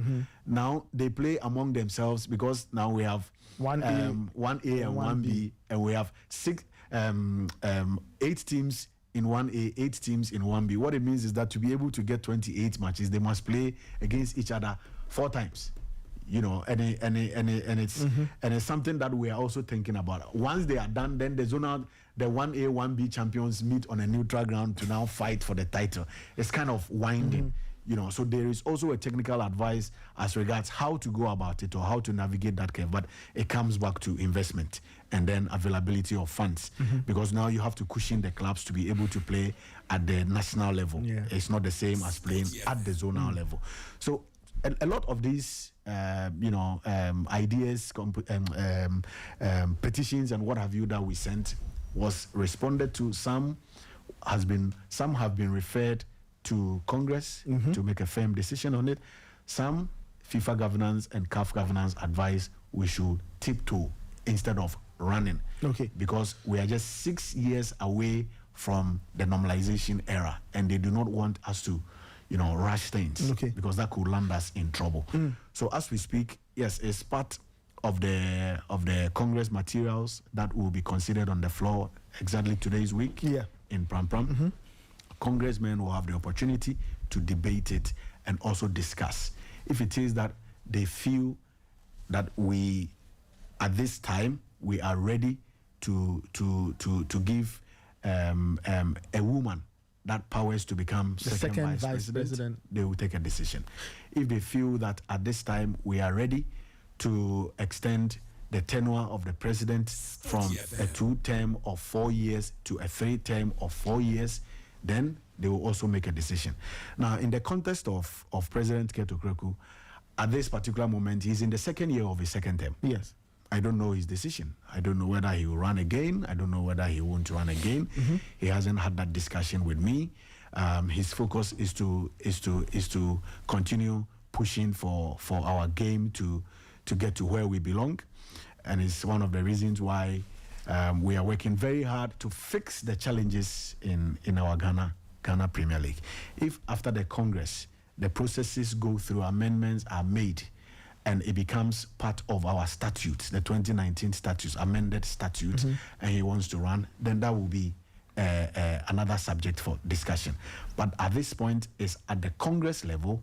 Congress will make a decision.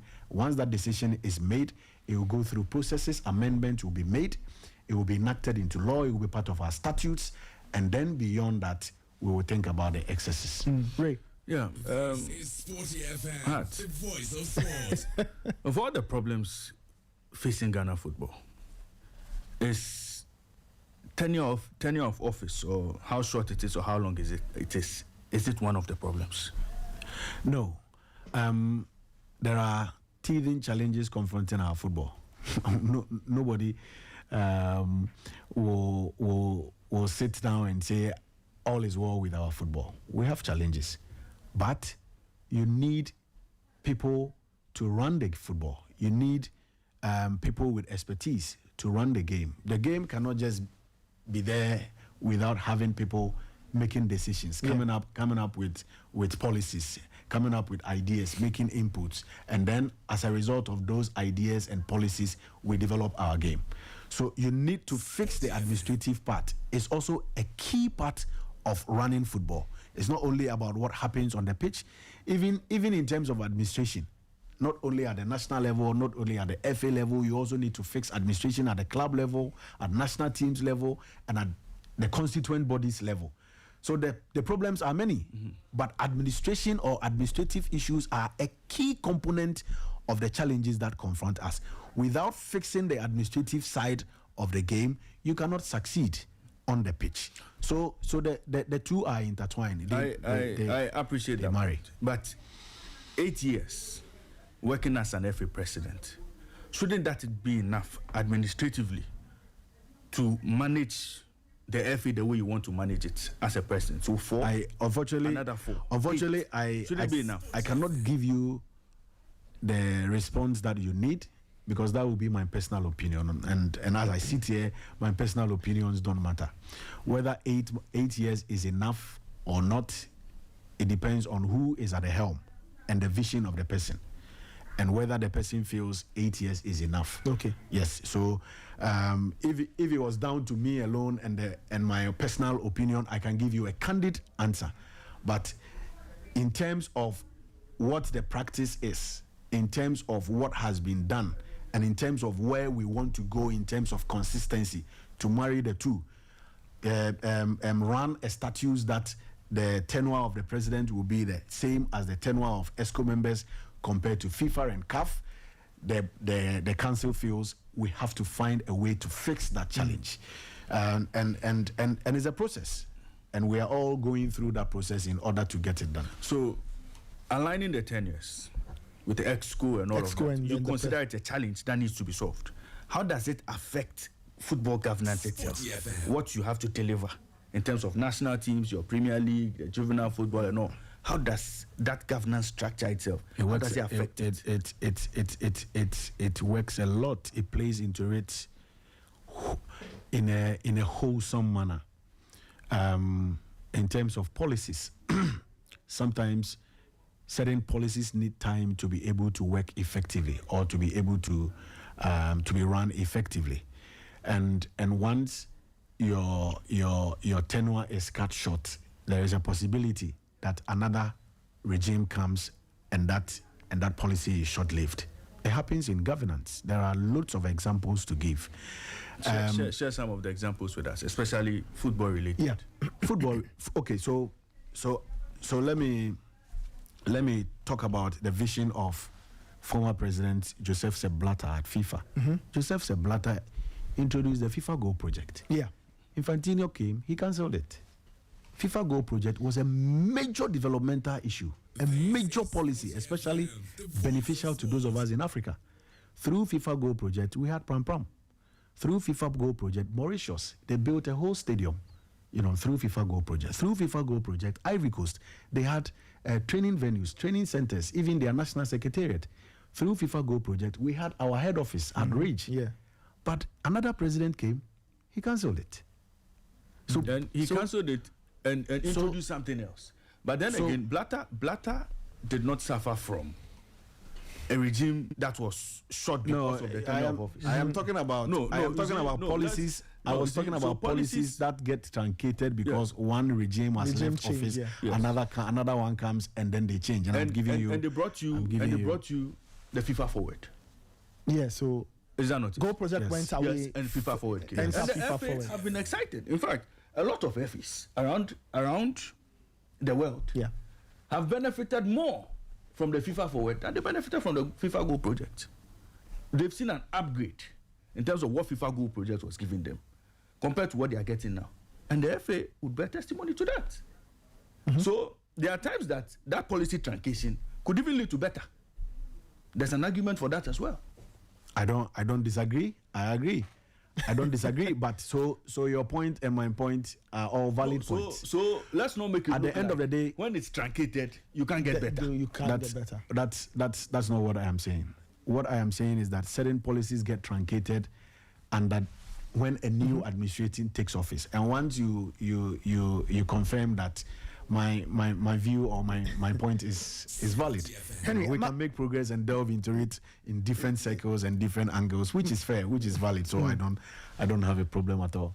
My concern has to do with the potential, and some people make that argument that when you have one person staying in office for an extended period, it could be very fertile grounds for all kinds of things. Some people mention the possibility of becoming a dictator, becoming a despot. Some people become unpopular over time. The environment is toxic.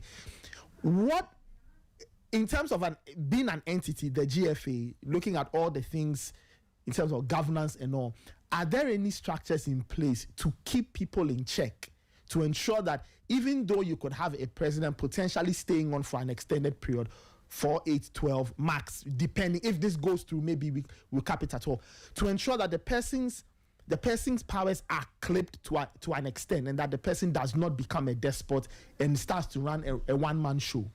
One-man show? Okay, so I am not privy to what happens under President Nyantechi, because I was not at the FA at the time.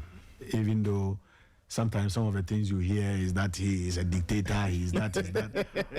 But it's difficult to put a finger on anything because I wasn't there at the time. Yes, we as practicing journalists, we heard a lot of things. We saw a lot of things. Yes, we did see a lot. But the evidence was scanty. But the evidence was scanty. But I mean, the truth of the matter is that, yes, I agree, especially in our circles. I agree to some of the issues that people have raised. But those issues that people have raised can also be turned around to a positive effect. How so? Okay, so in terms of staying in office, to be power drunk, to be this, to be that, when there are systems, like you mentioned, systems in place to check the person, to whip that person in line, it inures to the benefit of the federation. Senegal, Mr. Senghor has been voted out. Last Saturday they held their congress. I was surprised to see that he lost the elections and the new president had a landslide victory. I see. Mr. Senghor has been in office for about 16 years, if I'm not mistaken. All the successes Senegal have chalked in the last 16 years came under Mr. Senghor. That is a positive effect. They won the Cup of Nations. They won the Chan. They won big soccer. Under they 20. They won under 20. They qualified for the Olympic Games. Their women qualified for the Women's Africa Cup of Nations. 2 years ago, they were, I think, in the quarterfinals. A lot of it. And the number of Senegal players in Europe who are doing exceedingly well is amazing, unprecedented. Since 2002, when they got the chance to play at the World Cup for the first time, they were in the World Cup in Qatar. They qualified to the next round of the competition. These are positives. But the man had been in office for 16 years. It did not affect them. It did not have a negative effect on their football. It had a positive telling on their game. So staying in office for 12 years, 16 years is not always negative, as people say. But because of our history, I can understand. But there are other places where people have stayed in office for that long period of time and it has inured to their benefit in a positive way. The Senegal example is one. Some people mention the Morocco example, even though I said there's a caveat to it. No, there is a caveat. That's why I did not even want to go there, because that's a different matter altogether. That's a completely different. But if there is a proper example to give in our circles in the West African sub-region, then is that of Senegal. That is not to say that the only time you can do well is to stay in power for 16 years. There should be laws permit that. There should be statutes to give you that opportunity. At this particular moment, the president can only run for 2 terms. If it is that he must go for another term, then the system must ensure that he doesn't become a dictator, that the staying in power for 12 years will not have a negative impact or negative telling on our football. And that discussion, like I said, belongs to another day. Today, as we speak, efforts are being made to fix certain portions of our statutes. It's not everyone who will be happy. In a democratic dispensation, it's not everyone who will be happy. Some will say, well, let's proceed. Others will say, I don't agree. And that is the beauty of democracy. If in the end we go through the processes smoothly, and whatever the council wants to achieve is done in an open and transparent manner, so be it. And that's what we want to achieve in the end. You mentioned Congress. Let's talk a bit about Congress. For those who may not understand, just run us through in a few minutes. Typically what happens there and what people should expect next Tuesday when the people I call the Football Republic, when the Football Republic gathers at Pram Pram next Tuesday. Okay, so there are 3 different forms of Congress.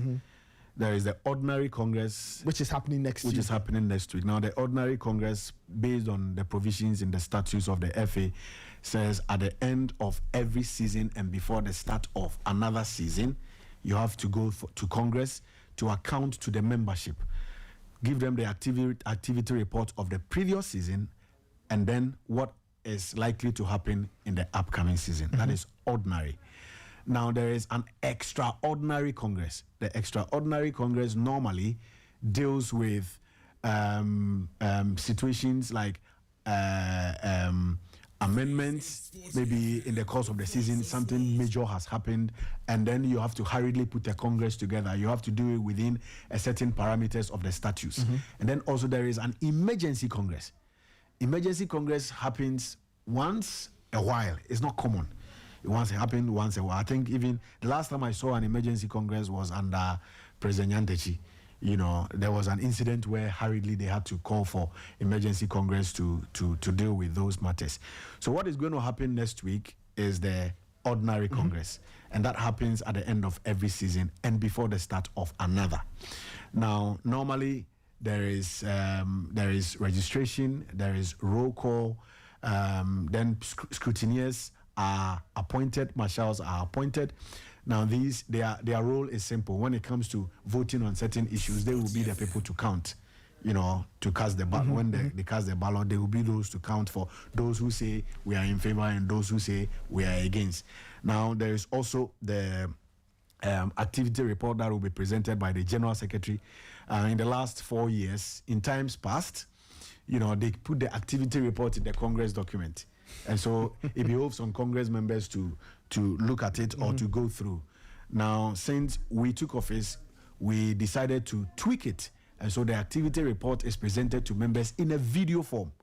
There is a video presentation for that period of time. We did this, we did that in this competition, this happened, transpired, blah, blah, blah. And then we play on a giant screen in the Congress Hall for members to appreciate what has transpired over the last 8-9 months. And then after that, if there is a special guest, the special guest will be given the floor to speak. If it is the minister will speak. If it is coming from a government representative or whatever, that person will speak. In the last 2 Congresses, we were appointing new auditors. So the auditors were also given the chance to address Congress. And then the president will now come up with his vision for the upcoming year. If there is an issue that needs to be debated on the floor, that processes will be done. The General Secretary will read it out. Now members will be granted opportunity to contribute.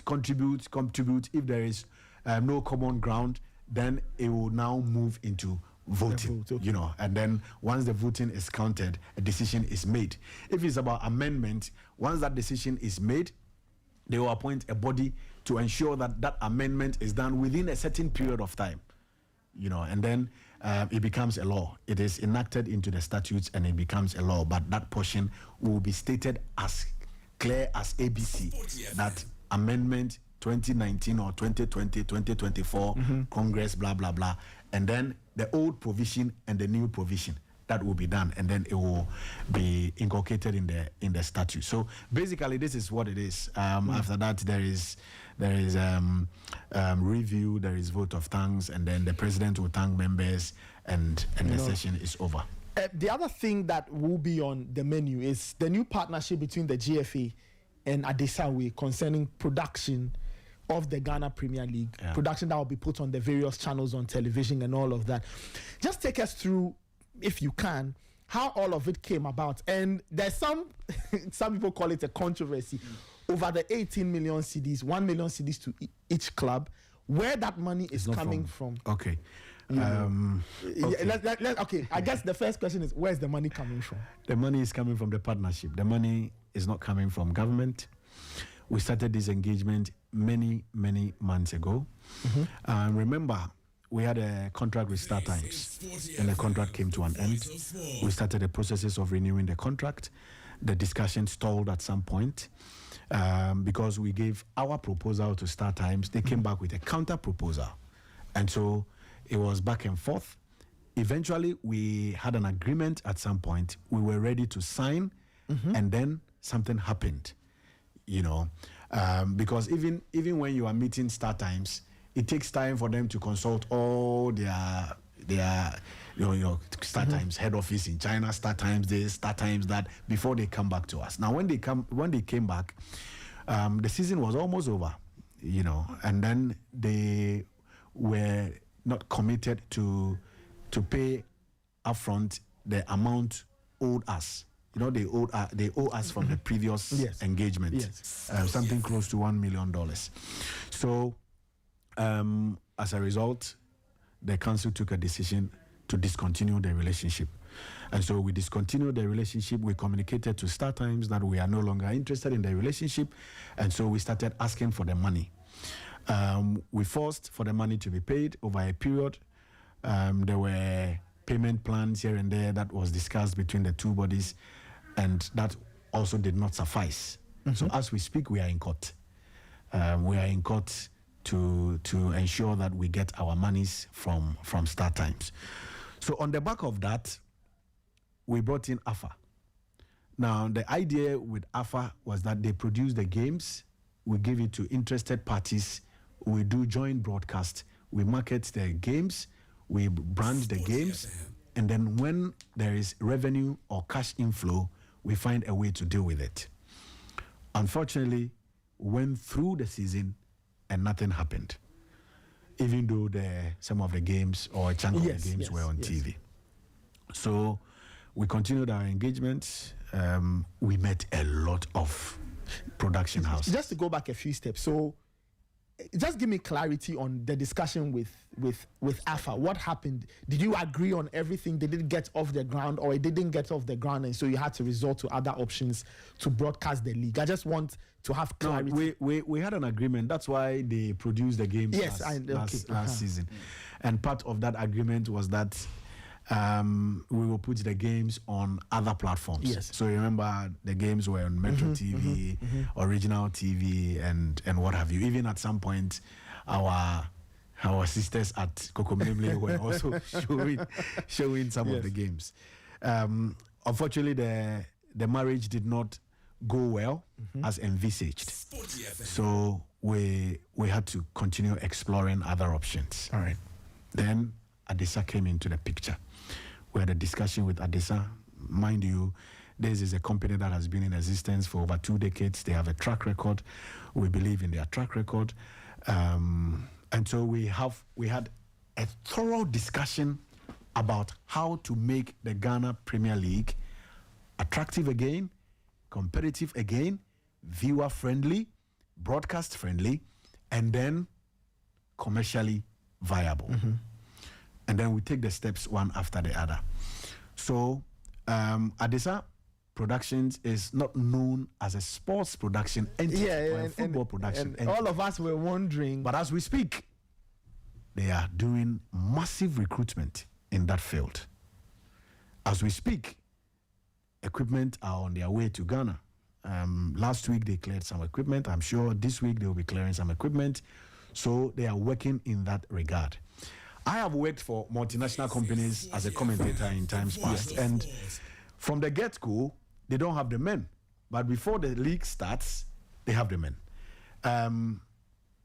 We have had Ghanaians working for Super Sport in the past, Ghanaians working for OMP in the past, Ghanaians working for AFA in the past, and then recently Star Times. Yes. So these Ghanaians are still around, and they always want to put their expertise to good use. So engagements are ongoing. So on that front, I am sure they are covered. Now on the issue of making the product commercially viable, one of the greatest things you can do is to up your game when it comes to quality production. Now, another thing you must do is to ensure that the games are accessible. When the product is accessible, the possibility of people patronizing the product or consumers consuming the product is high. And you cannot also wink in the dark when you want to speak to a beautiful lady or a beautiful damsel you are found. It's not possible to wink in the dark and expect that person to see that you are communicating. So we have to highlight the product, put it out there, and that is the marketing and the commercial viable aspect of the deal. Now, at some point, we knew that we cannot operate in vacuum. We cannot operate without the support of government. So we approached the sports ministry for help. Now, help in the sense that having approached some companies in this country, they have the interest to come into the football field or the football space. But there are certain challenges. Some of the challenges, we pay too much money when we are clearing our goods at the port. There is no tax rebate. Can the government do something about it for us? Is it possible that when we come in, government will look at it in a different way? So, from the ministry level, it went to the presidency level. And then the discussion moved to another level. The president got interested. He now brought in the legislature, who must make the laws to ensure that interested companies have some flexibilities in their operational area. And that's why you saw the majority leader at the launch. Okay. That's why you saw the chief of staff at the launch. The chief of staff was there as a representative of the government, just to give us that 100% assurance that we have the government backing. And that's why you also saw the sports minister at the launch, because all the discussions between us and Adisa revolved around these key arms of government, the executive and then the legislature, because the legislature must pass the law, the executive because they have the executive powers to also approve, So this is where we are. Adisa have come on board on a long-term deal. Okay. We want to explore this marriage as much as possible. So far, the signs look very positive in terms of marketing the product, in terms of product visibility, in terms of revenue generation. It looks very positive. In terms of quality production as well, we have that assurance. Now, they will. How long is this arrangement going to last? They will go around. It's a long-term deal. The president will give other details at Congress next week. They will go around very soon to inspect the venues, and they will advise in terms of what can be done at what point, how many games they are likely to produce, and all of that, depending on the reports they bring back. But we want to try as much as possible and put a lot of the games on TV. 4, 5 every weekend. The rest will be pre-recorded and then played. Are we getting a highlight show? Yes. Part of the deal includes a proper highlight show, on-the-go highlight show, not after 2 weeks highlight show, And so they are committed to it. Part of the deal also include building content behind the scenes, proper content behind the scenes, like the player profiles, the player interviews, the fan engagement, and all of that. That is also part of the contract. Another key aspect of the contract is to ensure visibility, not only on screen, but also on other platforms, social media, physical billboards, and all of that. What the clubs, what commitments have you placed on the clubs to also get them to buy into this, because a key part of the success of the league is when clubs are very involved, they are very plugged in, they are as interested in all of this. So what commitments have you placed on them? Would they be available for pre-match interviews, post-match interviews? Are they to grant Nathan, access to media? Yes. To amplify the stories. It's good you have brought this up. Before the announcement of this partnership, remember we announced that we have reviewed or updated the current Ghana Premier League statutes or regulations. That includes media engagement. One of the things the Executive Council approved in the lead up to this announcement was the standard player contract, the medical regulations, the academy license regulations, the marketing regulations, and then the updated Premier League regulations. It is because we foresaw these things happening. You know, we have history of a Premier League club blocking the entrance of their stadium to prevent cameras, the right holder from broadcasting the game. We have history of a Premier League club people cutting the cables whilst the game is ongoing. A lot of these things have happened. Today, if it is that you prevent the official broadcast partner from getting the games to the doorstep of the people, you will be punished. And this punishment is severe. It's not the 200 cedis or 150 cedis punishment. It's severe, you know. And part of this also came from the clubs on the back of our meetings and engagement with them. In fact, the president met them 2 weeks after the end of the season, and then even Thursday morning, you saw all of them come together. I don't know if you were at Mervyn Page. No. But all of them came together because first thing Thursday morning, the president met them at the FA Secretariat, and then they all moved together to the hotel for the announcement. So they know what is expected of them. They have been briefed into detail. They know the consequences. In fact, after this, we will make the updated statutes or regulations available to all the clubs. It will be highlighted at next week's Congress so that it doesn't become a monkey and mouse situation that the clubs say, oh, we are not aware. Oh, no, you didn't tell us. No. These clubs have been fully briefed. They have been engaged. Copies of the updated regulations have been sent to the clubs and have also been published. It will be loaded on the FA website. Okay. And I mentioned 5. The standard player contract regulations, the medical regulations, the academy license regulations, the marketing regulations, and then the updated regulations of the Premier League. The marketing regulations is very detailed. That's where some of these points you raised come in. The responsibility of the media department of the FA, what they must do, making their coaches available during pre-match, making the coaches available post-match. We don't want a situation where the head coach is fully fit, but you see the assistant coach granting interviews. All of that have been access to their have been captured. Access to the training ground, yes, is also part.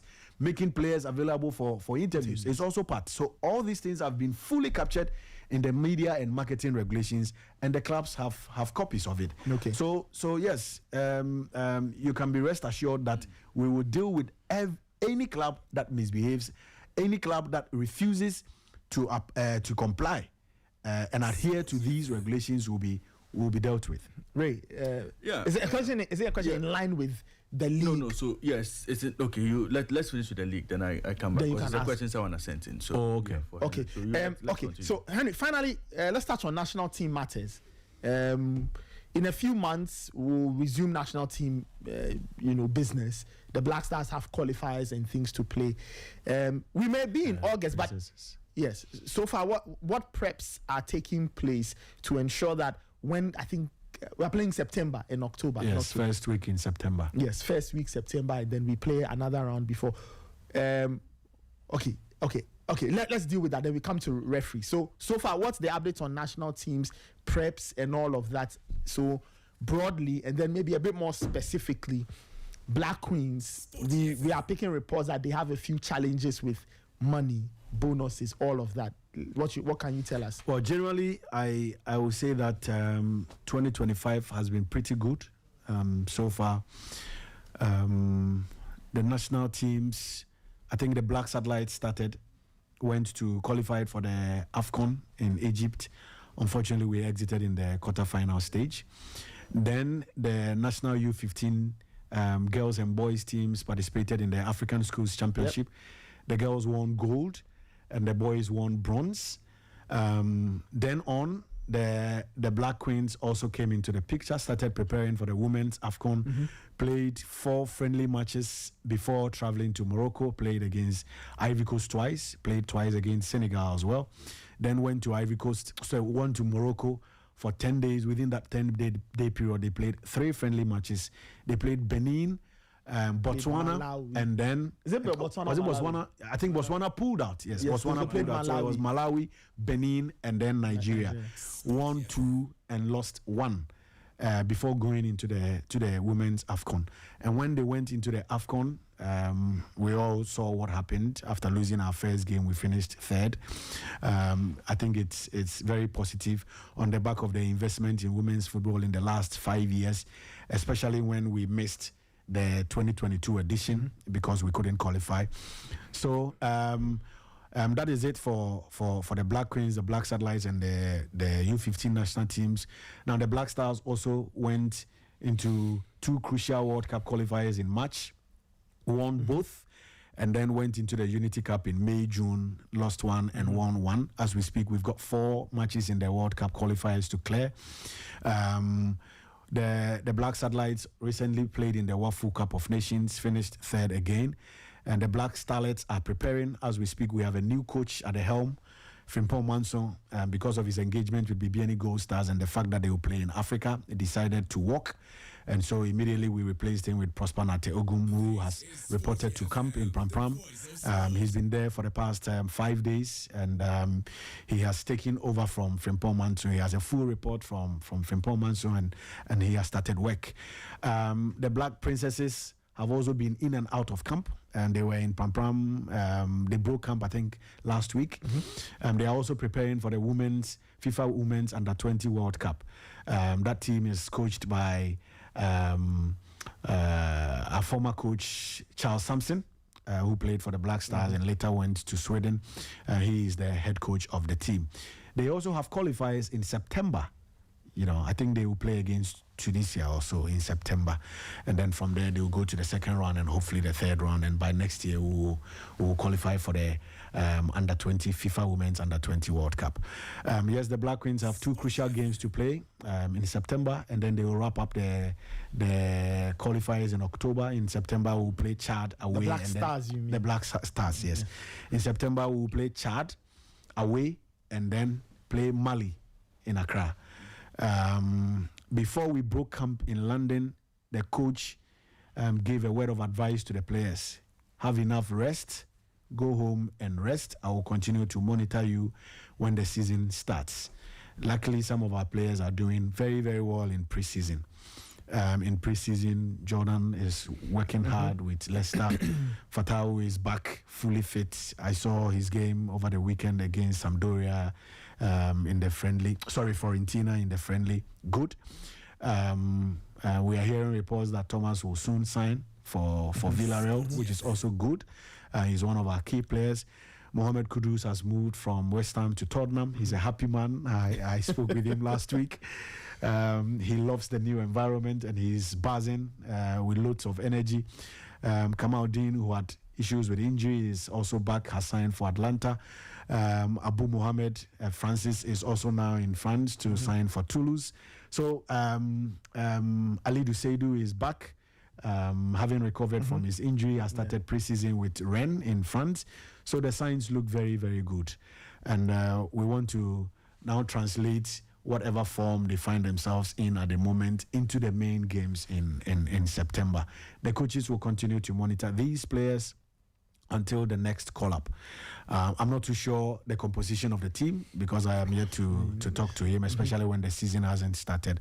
But I am sure that barring any last-minute challenges, we will put a strong team together. We want to win our remaining matches. We want to fight as much as possible and make it to the next World Cup. And we have to fight for the points on the pitch. Are we setting on where we are playing? You did say Mali in Accra. Mali in Accra. So at the moment, the Accra Sports Stadium is the only approved venue for national team A matches. Okay. So it should be in Accra. So it looks like it will be in Accra. Yeah. Ray, I don't know if you have any. Yeah, you said you had a question. Yeah, away from Black Stars and all of that.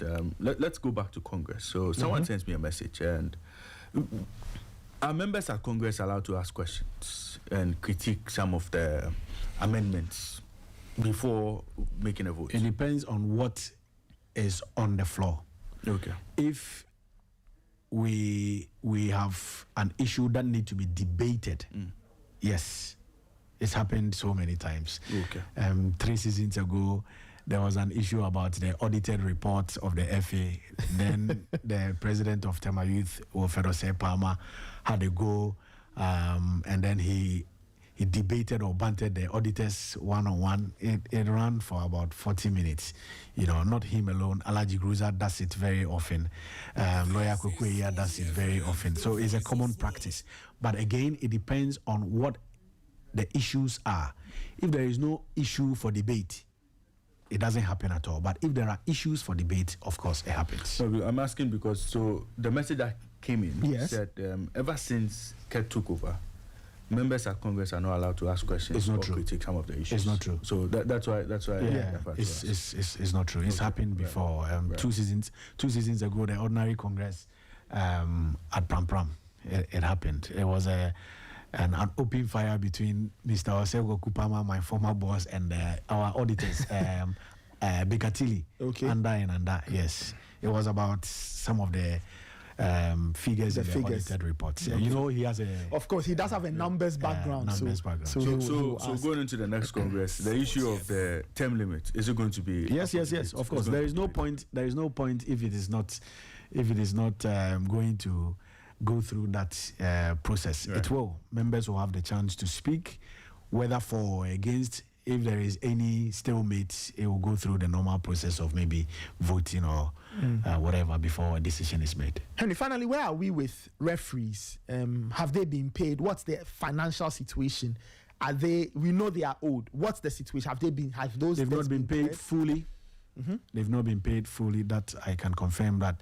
But the secretary, even yesterday, myself, the general secretary, the CFO, were discussing this issue. We are trying very hard to clear all outstanding debts. It's not only referees, match commissioners, venue media officers, among others. We are trying very hard to clear all outstanding debt before the start of the season. What usually leads to this situation where there's a backlog? I think that even the referees, I know referees who call me and say, as at last season, by the time we finished the league, we had only 6 weeks of arrears and we cleared it. I think what plunged us into this chaos is the start time still.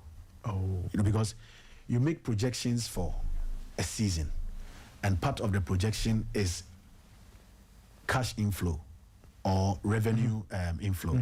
Now, as part of the projections for the immediate past season, we knew we had some monies to get from start times, and then we were also hopeful of renewing the deal.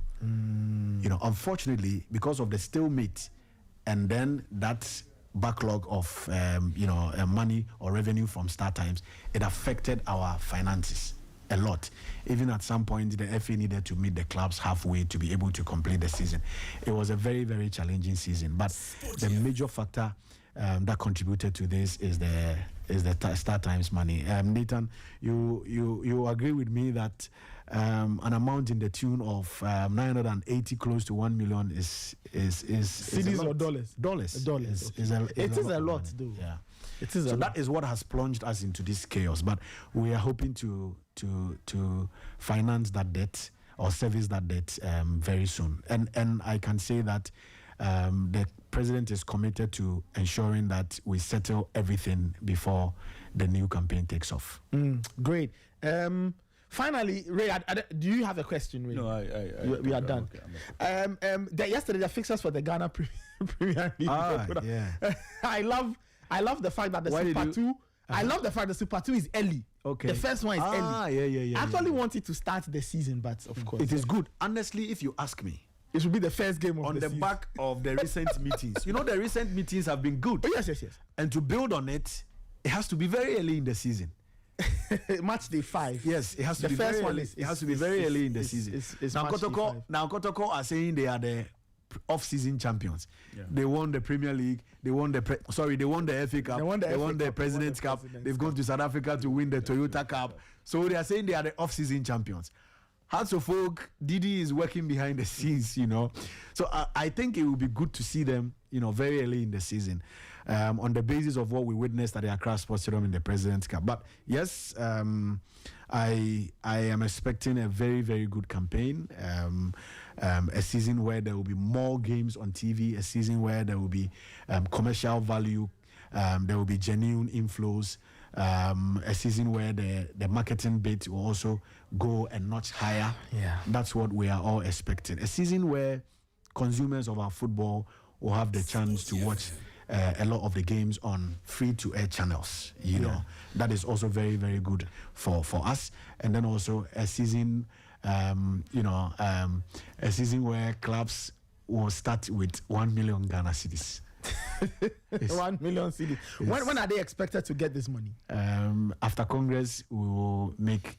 We'll begin the process of getting them that money. My final question, though, has to... Somebody asked me this, that I shared the league calendar with some friends of mine, and somebody said, why aren't there dates? Because some people want to mark their calendars. So we've seen the full fixture list, but why aren't there corresponding dates to know that, match day 1 is X There are actually dates.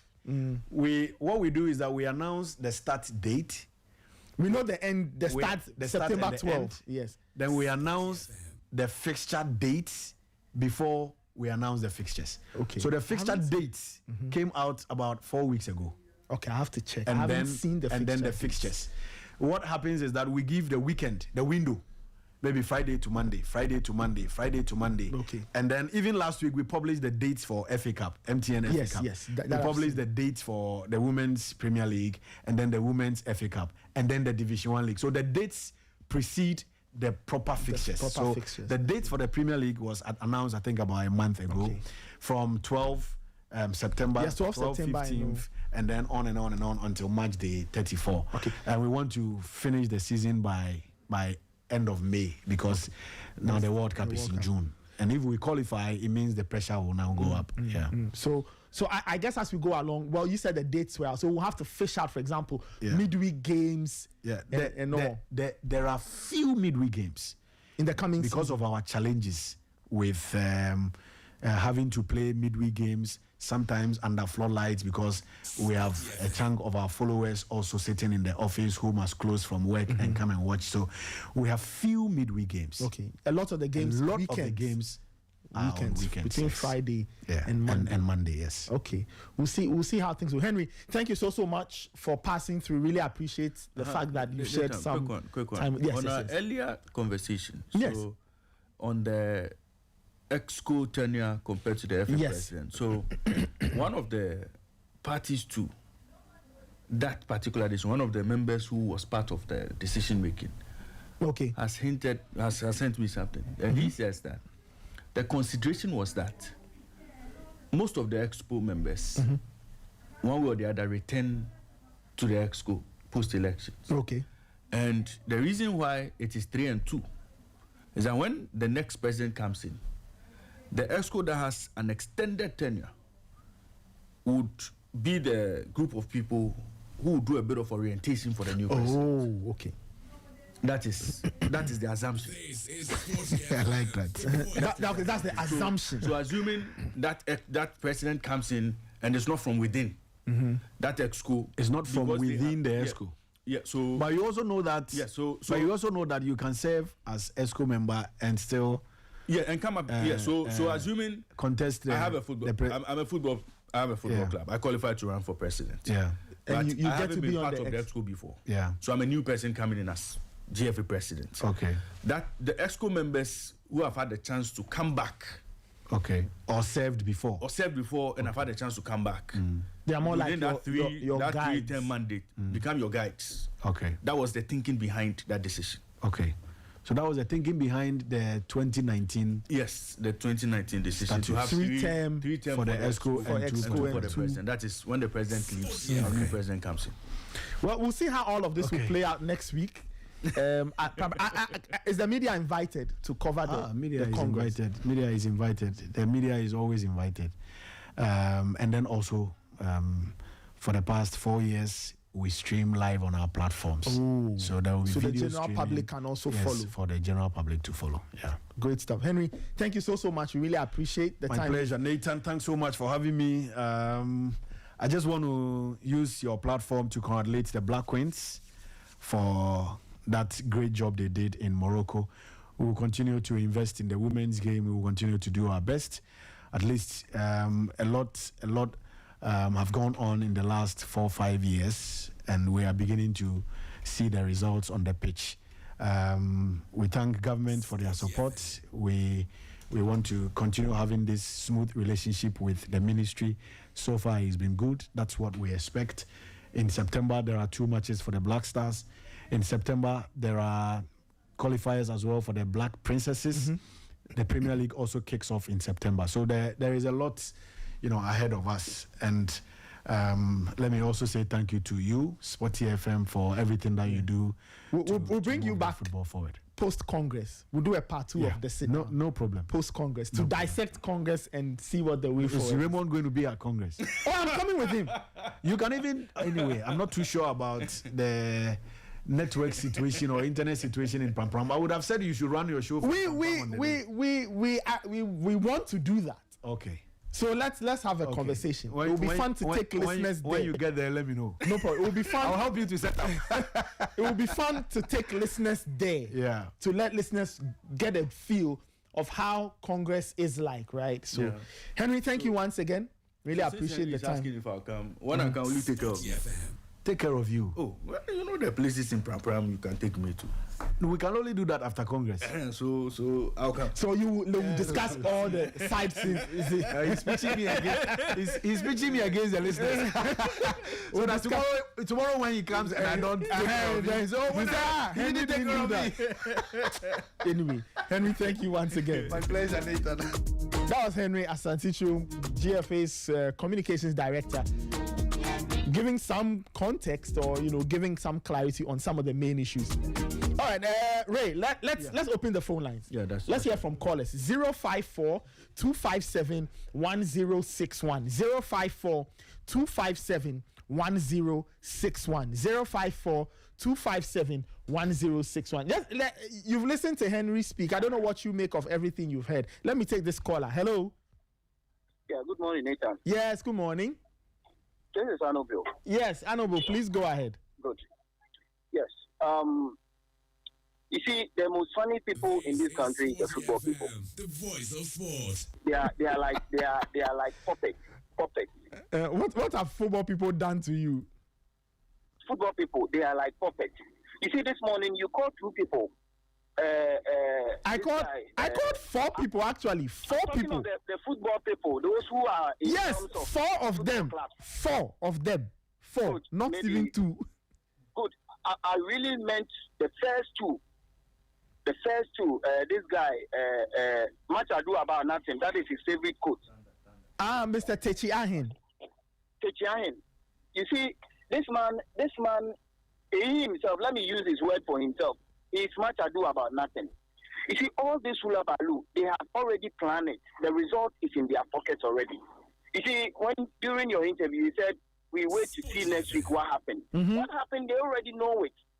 You see, with all the problems in our football, if this is the only first major problem the football people think about is to propose for the president to go for a 3rd term, then may God be with them. You see, they are not realizing that Okeku is using them as a pedal to his destination.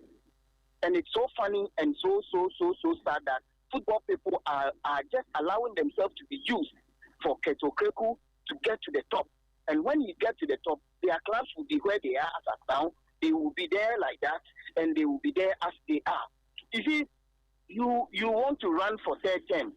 This thing came up last year when after he won the election, they started making those noise that they are going for third term. They are going for third term. Now the team owners have been tied, administrators, and now they said they put proposal together and send to FIFA. Meanwhile, if Kurt wants to prove us that they are not doing this because of him, after the Congress, he should come out and tell us that no matter what, he's not going to contest the next round. He should tell us. But they will come back and say, oh, Kurt didn't want to go. But the football people said he should go again. You wait and see. Mark my words. That's what they will come and tell you. They'll come and tell you, Kurt didn't want to go, but the football people want him to rerun. So he's doing what football people want. He's going again. This is a shame. With all the problems we have, you are only fighting for the president to go for a third term. What are you people gaining from that? Isn't it selfishness for their own personal interest? Why? It's so sad. What is it that Kurt wants to do that he cannot do or he couldn't do in 8 years? So if we sit down and say because our parliamentarians can go forever that they want to go, we should allow the president, as Mahama or whoever comes, should also run for 3 terms or 4 terms because the parliamentarians can go whatever terms they want. You don't do things like this. All right. You don't put a whole institution into your pocket and think it can be in your pocket forever. May God be with them if that's what they want. All right. Thank you. 9:48. Let's take a few more calls. 054-257-1061. 054-257-1061. Hello? Hello, good morning. Yes, good morning. What's your name and where are you calling from, please? I'm Clement from Pichekapen. All right, Clement, please go ahead. Yesterday I was also listening to this thing when you called one of the elders in Ghanaian sport. He was like, now we are seeing progress in the Moroccan football and this. I was just here. I was lying down here with my sister and we were laughing. They are just following one person's ambition. They are just following one person's ambition. At first I was like, no. Maybe let me try and listen to what the big men are saying. But after listening to what they are saying, it's like they are trying to tell us that the 6 years that the man has run the GFA, and now the 2 years that is approaching, which will make it 8 years, the man cannot do anything about football unless another 4 years.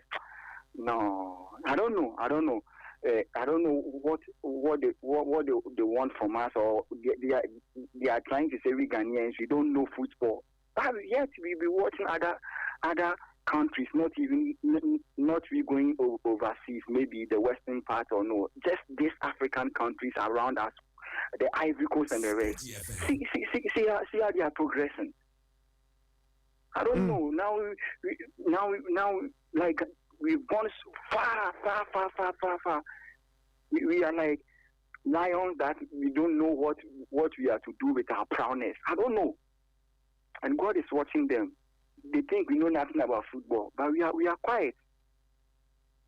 All right, Clement, thank you so much for your call. 054-257-1061. 054-257-1061.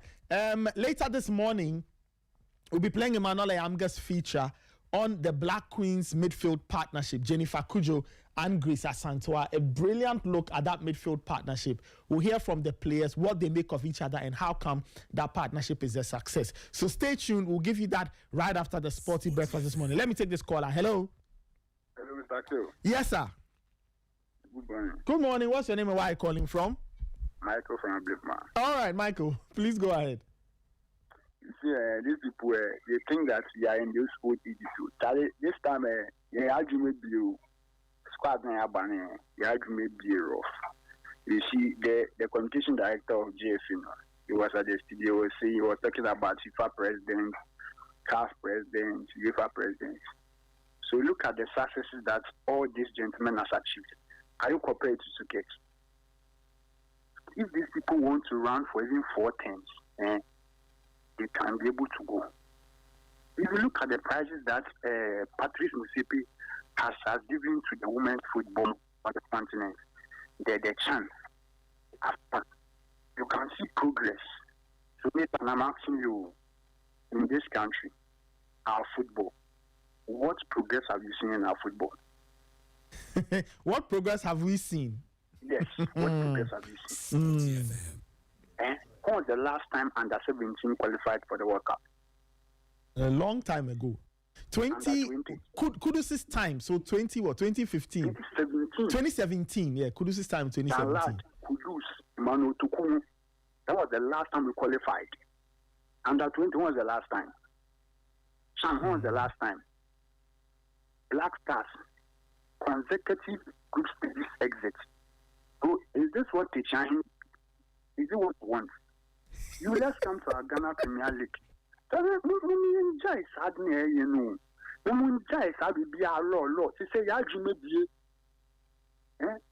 Then football fans na yaban and say we are defending because you compare what you are seeing outside. And can't someone yesterday.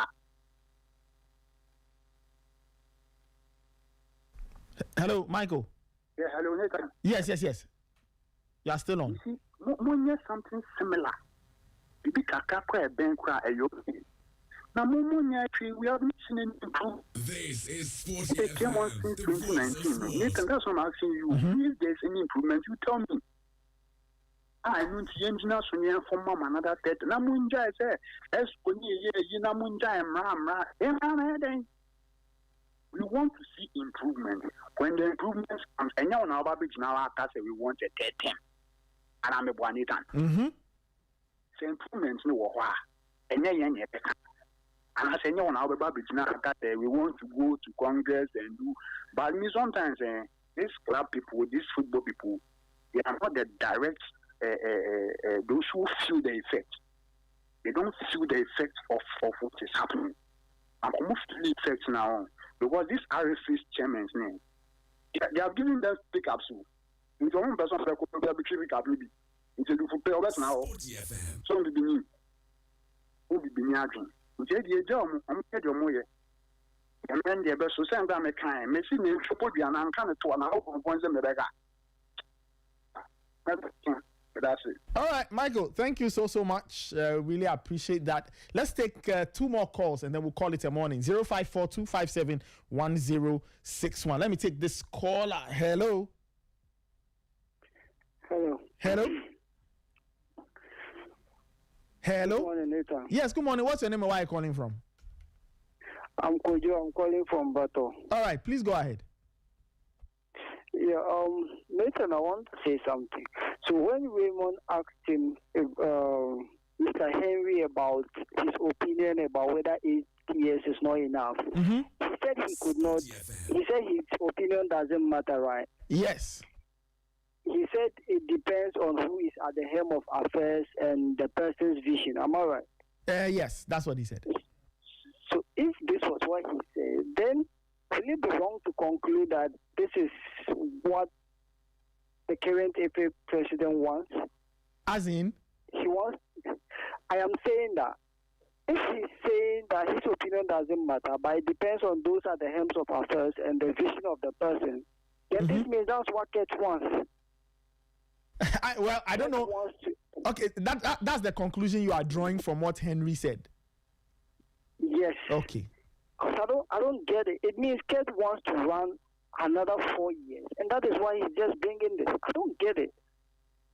We all don't, but the 126 people who will go to Congress next week, they are the ones who will make a decision. Okay, I also want to say something. Now, he mentioned that we need to take examples from what is done somewhere else, and he used FIFA and CAF and all those things. Now, if you are using FIFA and you want to be at par with FIFA, the finance, the resources available to FIFA, is it available to Ghana FA? So what is he talking about? Now, I want to speak to Mr. Ray just for some few seconds. I want to speak to Mr. Ray. Okay. Yeah, Raymond is here. Yeah, I'm listening, boss. Mr. Raymond? Yes, sir. I honestly like you, the way you articulate your views and the way you are so stand on your views. I honestly admire that. Thank you. So I want to encourage you. I pray that God will strengthen you and then He will protect you. Amen. Thank you very much. I just wish and hope that when one day you have the opportunity these people are having, you will not change from what we know you to be now. No, Raymond doesn't have plans of entering the Football Republic. Thank you very much, Nathan. Oh, okay. He has too many. He has too many things he's doing. Oh, okay. Okay. Thank you very much. Mr. Nathan. Yep. I thank you very, very, very much for the good work you are doing. Thank you so much for tuning in. We really appreciate it. The both of you. All right, thank you so much. 9:57. Ray, you know, I find it interesting. Sometimes I meet people and people say, "Oh, so do you want to be sports minister?" I tell them that, bro. No. Charlie, there are other things on man's mind. Anyway, let me take a final caller for the morning. Hello. Hello. Yes, what's your name and where are you calling from, please? My name is Accra. All right, please go ahead. I did not get to hear so much about what is in store for referees for this season in your interview with Twum Asante. Mm-hmm. Because presently the clubs have fat pockets. So if the referees are not well paid, I won't say what will happen. I did ask him. He said there were still some outstanding debts and that they were working hard to clear those debts. I don't mean the old season. I'm talking about the present, the incoming season. The incoming season. But if they haven't cleared old debts, how can they even talk? The new contract with Adisa doesn't include the old season. It includes the new season. So I'm asking, what is in store in the contract for referees? I really do not know what is in that contract for referees. What is important was that with the money presently in the hands of the teams, if the referees are not well taken care of, you and I will know what will happen. I mean, according to the GFA, the clubs will be paid in September, I think. Say that again. The clubs will be, according to what I know, the clubs will get their allocation by September. No, I'm not talking about the clubs. Mm-hmm. I'm talking about referees. Yes, and I'm saying that. If the clubs have deep pockets now, and the referees are not well taken care of, you and I will know the effects of the deep pockets of the club. Yes, I agree with you. You asked about referees, and I'm saying that. You relax. I asked him what was the situation with referees. The response was that referees were still owed monies from last season, so they will sort those things out. As for what referees will get, I think it's cast in stone. I don't think their salaries will go up that much. Again, I could be wrong. But the arrangement is a very simple one. You handle your game, you get paid. No, I understand that. But I'm saying that if there's a new season, comes with new deals. You understand? It's not something that is cast in iron. You understand? Mm-hmm. So there's a new season and a new contract and a new sponsor. The reference is important, must be taken care of. That's true. So that the league will have some integrity. You know, integrity is important. Integrity. Yeah. So once the clubs have money now in their pocket, if the referees are not well taken care of, they can budget and miscellaneous for the referees. And I'm saying that the clubs don't have the money now. Oh, but eventually the league is supposed to be next year. Yeah. Okay, I don't know. But. Okay, all right. Thank you so much for your call. Oh, man. It's 10 on the dot. It's been a long morning, hasn't it? Yes. It's been a long morning. It's been a long morning. It's been a long morning. We'll take the show home. Yes. But thank you so much. If you tuned in, thank you. Really appreciate it. Shout out to my production team, Nanekia, Abigail, Angela, and Immortal. Shout out to Fly and Emmanuel Ayamga. Shout out to my DJ Fidelis for the support. Shout out to the entire team, the technical team, our team lead Gary Al Smith, and all of that. Thank you so much.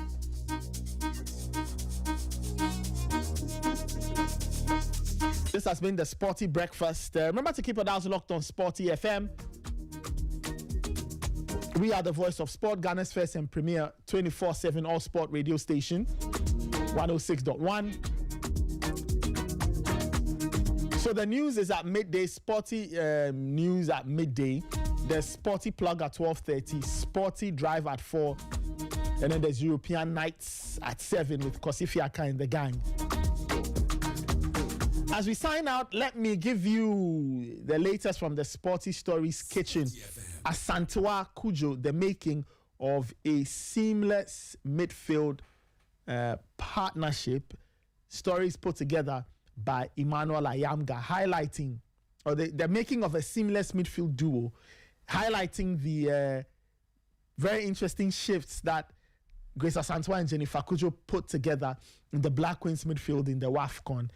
So you get an inside story on how that partnership came about and how the two of them have combined their forces to do very well for the Black Queens in the women's WAF, or in the women's AFCON, which just ended in Morocco. My name is Nathan Kwa. Raymond Yamado did this with me. Many thanks to you out there for listening. Coming up next is Emmanuel Ayamga's Asante Twum, the making of a seamless midfield duo. Enjoy.